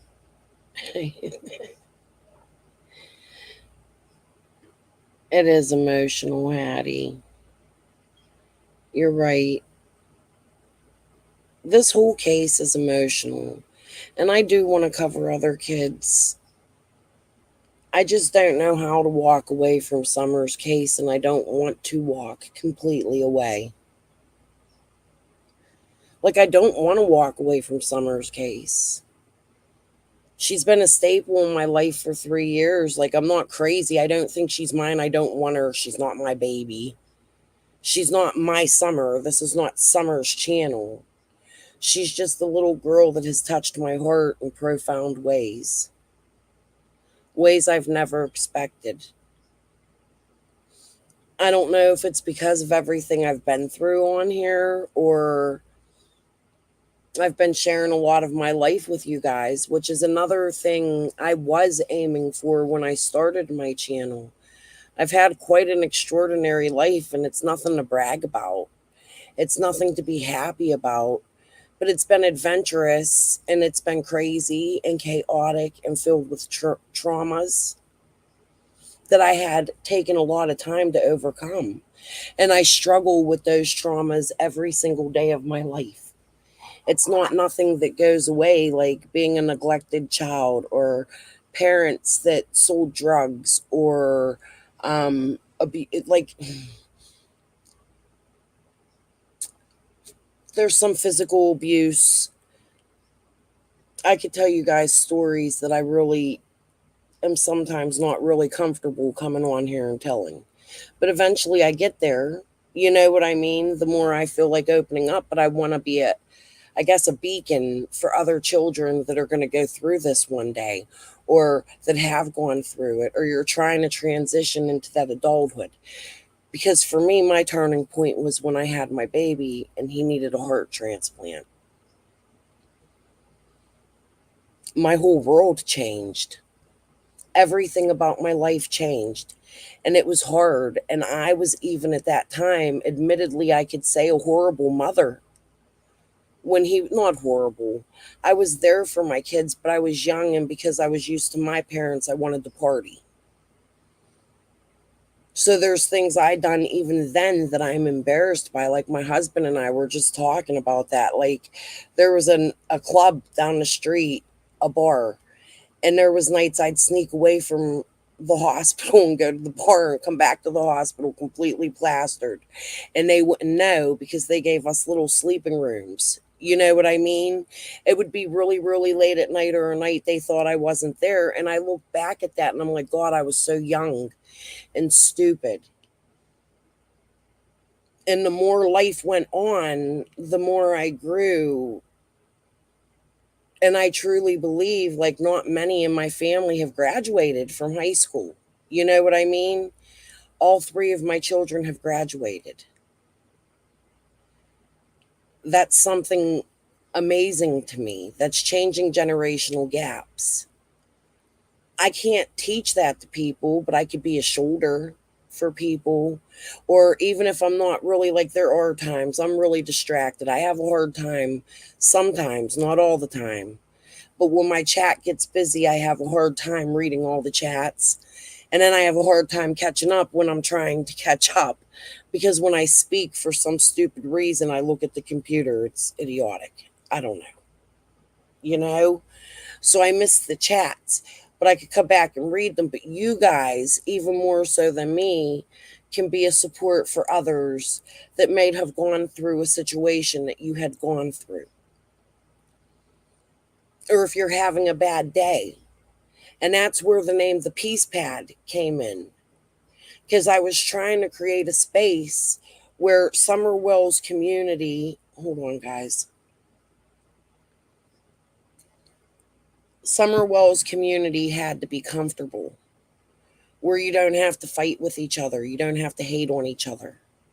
I don't want to be in that group of people that just hates. I'm the type of person that likes, I told you the other day, that I like to build somebody up. If I see somebody doing good, I want to say, hey, good job. I want to give you a pat on the shoulder. I don't want to down you because you have a different opinion or things of that nature. I just want a place where we have a place to talk.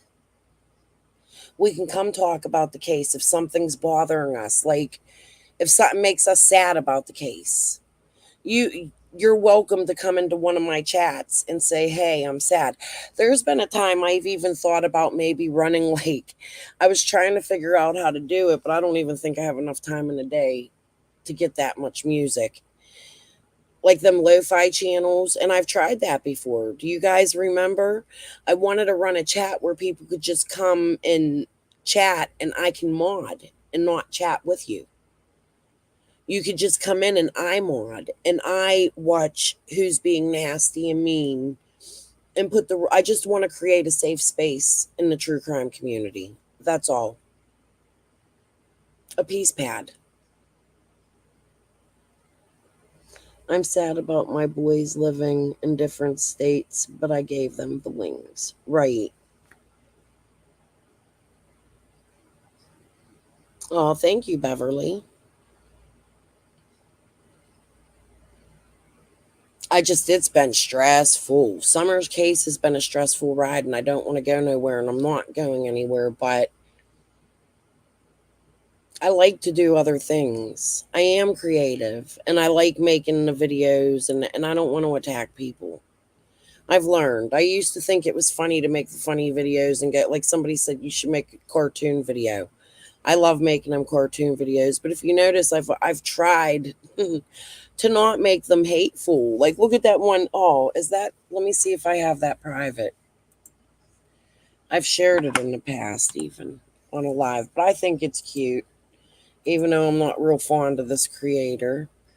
But I try to do things that make people smile instead of hate, even if I don't like them. And I'm not a huge fan of Bullhorn Betty because of this shit right here. Yeah, I do have some bad ones here. I got the Cromwell one. Hold on. There's a certain one I'm looking for. I don't know why it wouldn't be on here. I'll have to show it to you guys next time. I don't see it, but I have Betty. She was like making biscuits or something. And it was the funniest shit. They came from. Oh, Hattie, what's wrong? I was mad. You never watched. I don't know what you're talking about, Had. We'll talk. Oh. Don't splash your business, baby. I know it's hard, but be careful. You know how they get on here. We all go through it with our kids. They don't like us parenting. Me and Hattie were talking earlier on the phone about how these millennials think they know everything. They really do. These millennials, these kids are. I see such a difference from when I was growing up to all of the children today. All of them. In America, anyway. It's not just one. They have this frame of thinking. And they say this generation Z, is that what it is? That they're going to be the ones that save us. I don't think so. Although I do got to say my daughter's smart as a whip. I'm very proud of her. But these kids ain't got no damn common sense. Not one of them.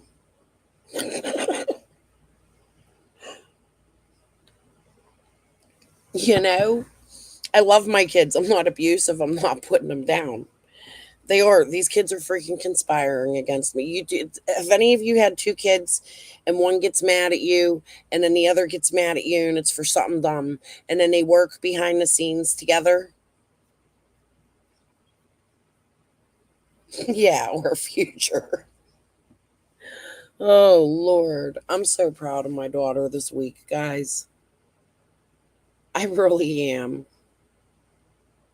But that's what my children are doing right now. They're all mad at me. My son took my air mattress. Look. Hold on, because I'm going to laugh till I make an ass out of myself.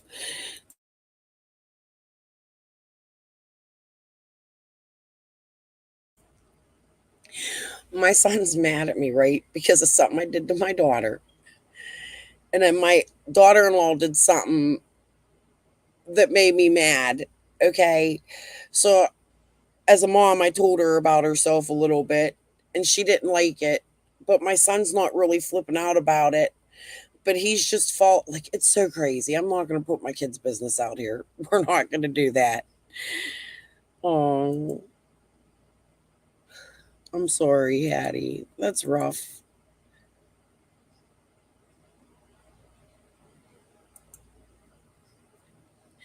Here's the thing. We all have times in our lives where we don't speak to our families. You know what I mean? And then we get better with time. Something always happens in a family and they come back together. At least they try. I don't care how perfect you are, how rich you are, how snooty you are, how rural you are. Every family fights. Every family has feuds. That's just what it is. And it's sad because these kids be putting us moms through some shit, right? Father's Day's over. We could talk about it now. Children just break our hearts. And I think I'm having an empty nest syndrome and they all live here. And I don't understand it. Like, it's heartbreaking to watch all my kids turn 18, graduate high school. Yeah, it's not the same like when we were kids. They grow up with electronics. They're such brainiacs now. So maybe that's what they mean by this generation smarter.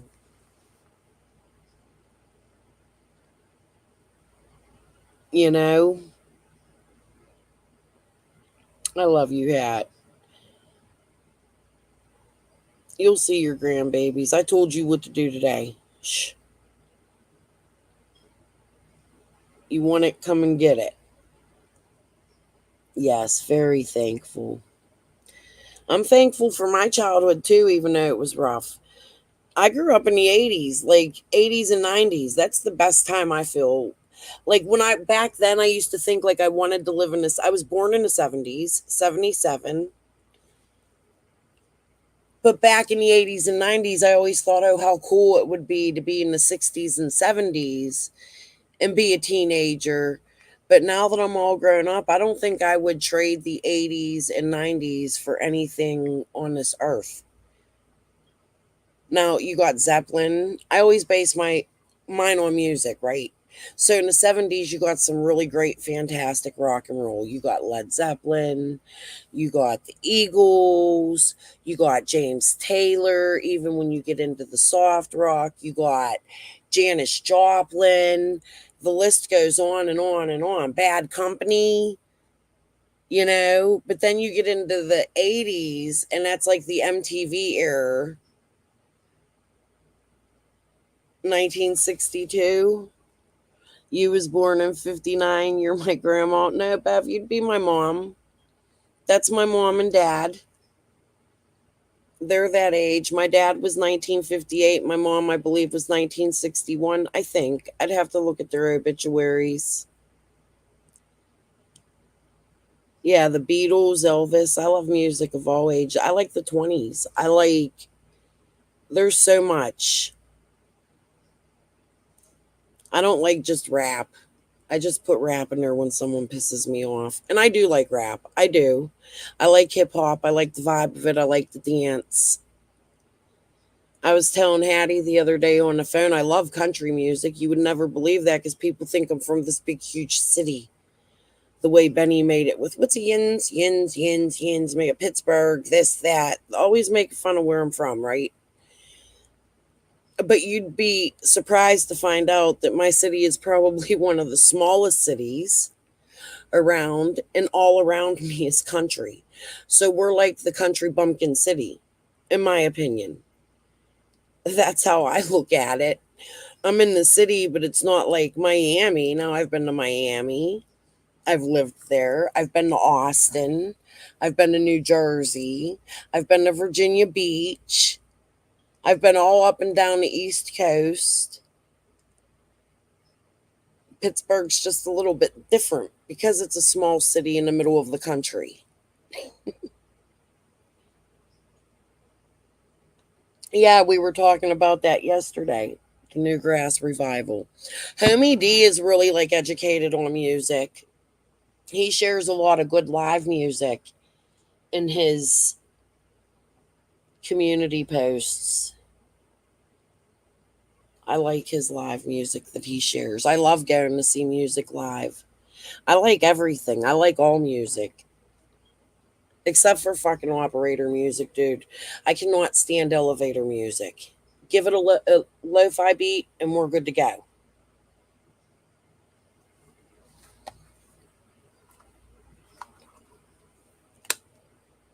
Oh, Lord.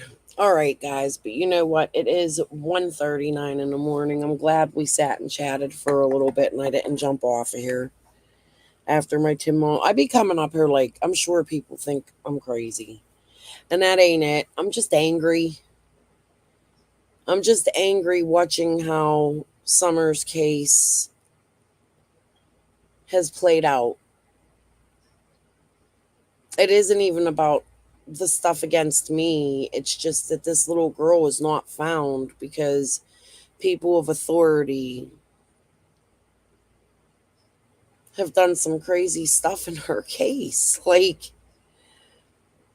Chris McDonough's a cop, a homicide detective with the cold case.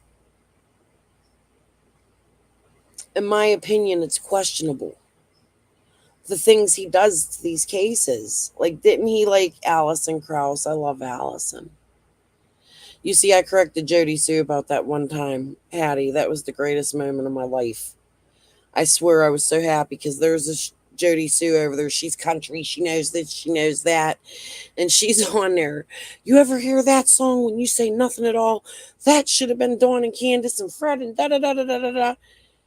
And I'm like, That song is about loving your child. What is she talking about?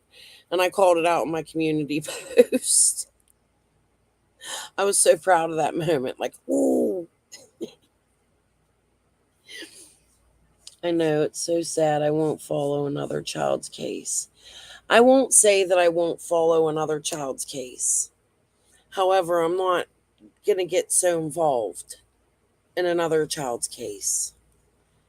If you understand what I'm saying, it's never my intention to hinder. When I came to YouTube, my intention was to help. I never wanted to hurt, you know? Crack and rumor maybe coming back. I hope they do, and I hope they're sober, and I hope they're stronger. When I seen Allie on camera that one time, it broke my heart. I'm very sad at the way we've watched in the past 3 years some of these creators' lives even. Man, it's not my business. That's what I mean. I don't want to involve myself. I just want to wish everybody the best, and I just want to move on, and I want to do my channel. I would love to get up here and do the funny stuff and make the funny cartoons, but it's so serious for me.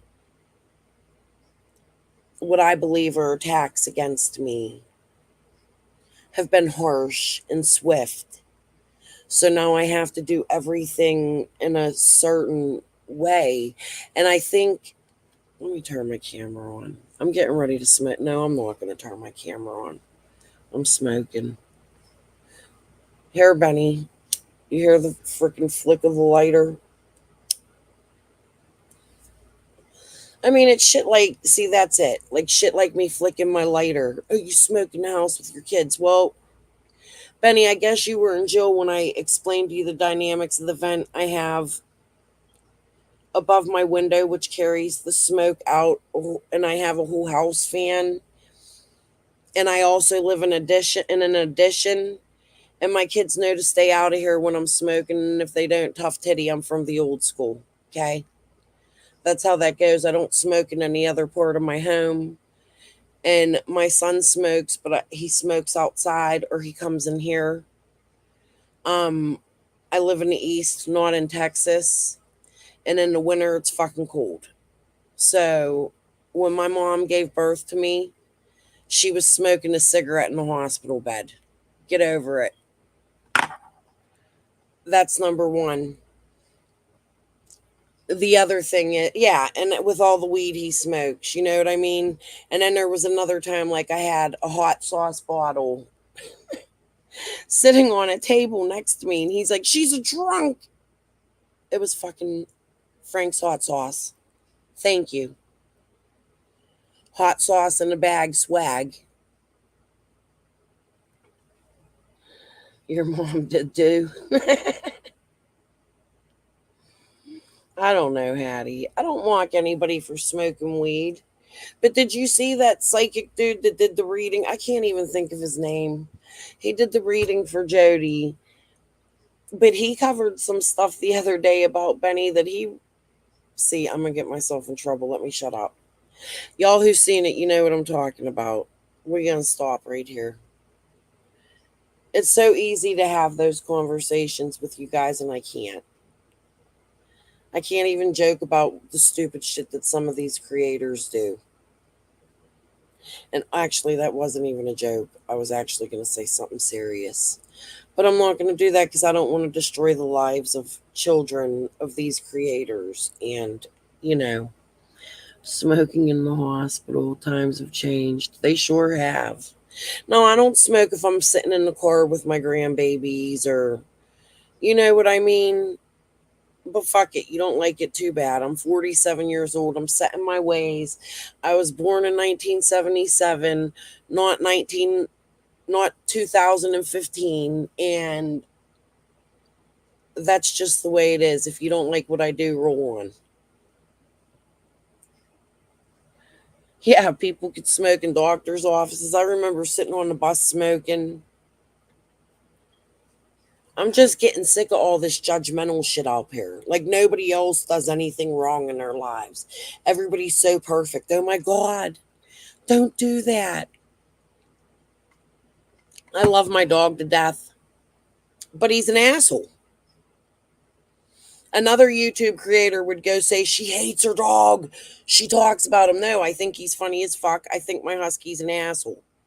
He gets on my nerves, but I love him and I cuddle with him. You know what I mean? It's things like that that they spin on here and they try to turn into like you're the evilest person on the earth. And I'm just done with it. I don't care. They can say and do what they want. I live my life, you live yours. Stay in your fucking lane. You know? Your dad walked in with this cig despite it. I missed your first one. Smoking and... Oh. You're just talking about walking in. Despite... Dude. That shit ain't no joke. My mom never listened. She didn't give no shits. And when she was dying of cancer, she was in the hospital bed. And that's probably how I'll be. I don't want to be that way, but until I can develop better habits, which I'm going to work on, because you always got to work to better yourself. But my mom laid in the damn hospital bed and lit a cigarette with oxygen on, and she blew her face up a couple months before she died. Thank goodness it wasn't bad. I would never walk into a hospital and smoke. I won't even stand outside one and smoke. But I get why Benny's like that, because Texas is like that. Any of y'all from Texas? Why are my lights flickering again? This shit's getting old where I live. The other day when I told you guys it was a car wreck, it wasn't a car wreck. We had 3 freaking transformers blow in my area, and ever since then our electric's been a mess. I thought it was a car wreck. But anyways, I forget what I was saying. Oh, Texas. I went down to visit my friend Kai, right? She lives in Austin. She has a very productive job down there. I can't tell you what she does because I'm just not going to dox my friend. But every time we'd go, and she was a smoker when she lived in Pittsburgh. It was horrible. She smoked. She smoked as much as I do. We went to this place called Esther's Follies, and I got out of her car and lit a cigarette. You would have thought the whole world fucking exploded. You'll get a fine. You can't smoke in public here. I can never live in Texas if that's true. Never. That's too much control.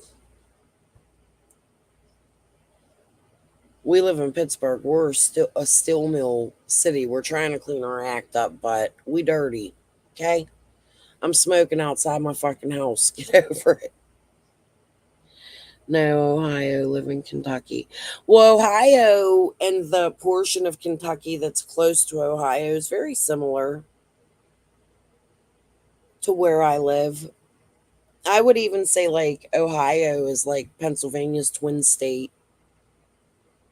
The landscape. Well, no, they don't have hills. We got all the hills and mountains, and it's freaking bad here. I hate the hills here.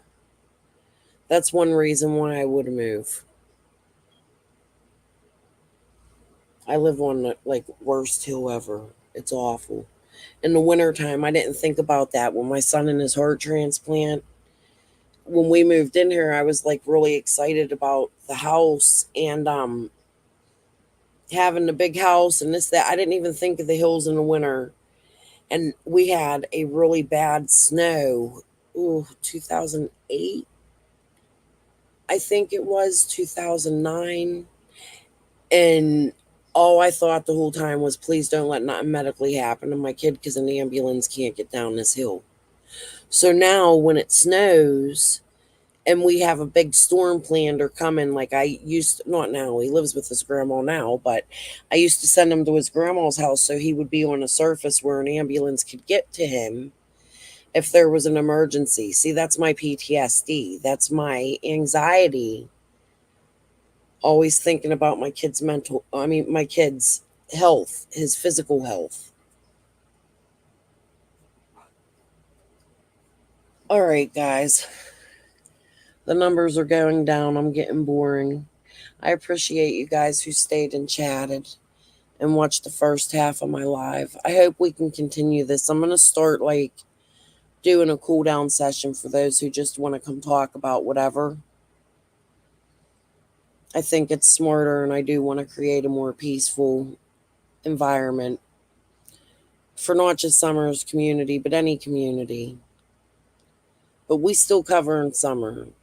I'm just adding my music and stuff, and I might take a day or two. I'm gonna take. Listen, if I come on, it's because I'm bored and I have nothing else to do. But if I'm not on, I'm gonna be trying to do some of my other stuff. I got to get to my Etsy. I haven't even worked on it in weeks. So I'm going to take a little couple day break. Not long. 2 or 3 days. It ain't going to be months. Good night, Beverly. It ain't going to be like before. I'll be back. I'm just going to take a little break. I haven't been on much lately, but I really don't have much to report on Summer's case. But I'll try. Maybe I'll come on and I'll do. I think that live stream idea was a good idea, just to have live with music playing where people can come and chat. Yes, personable. We don't have to scream at each other. All right, guys. And we'll always talk about the case and other cases. You know? All right. Peace and love to you all. See you all in a couple days. Maybe I'll see you tomorrow, or maybe I won't. Depends how my day goes. In the next couple days, we'll consider just pop-up lives. If yous are around, stop by if I'm live. Peace and love. Mwah. Bye.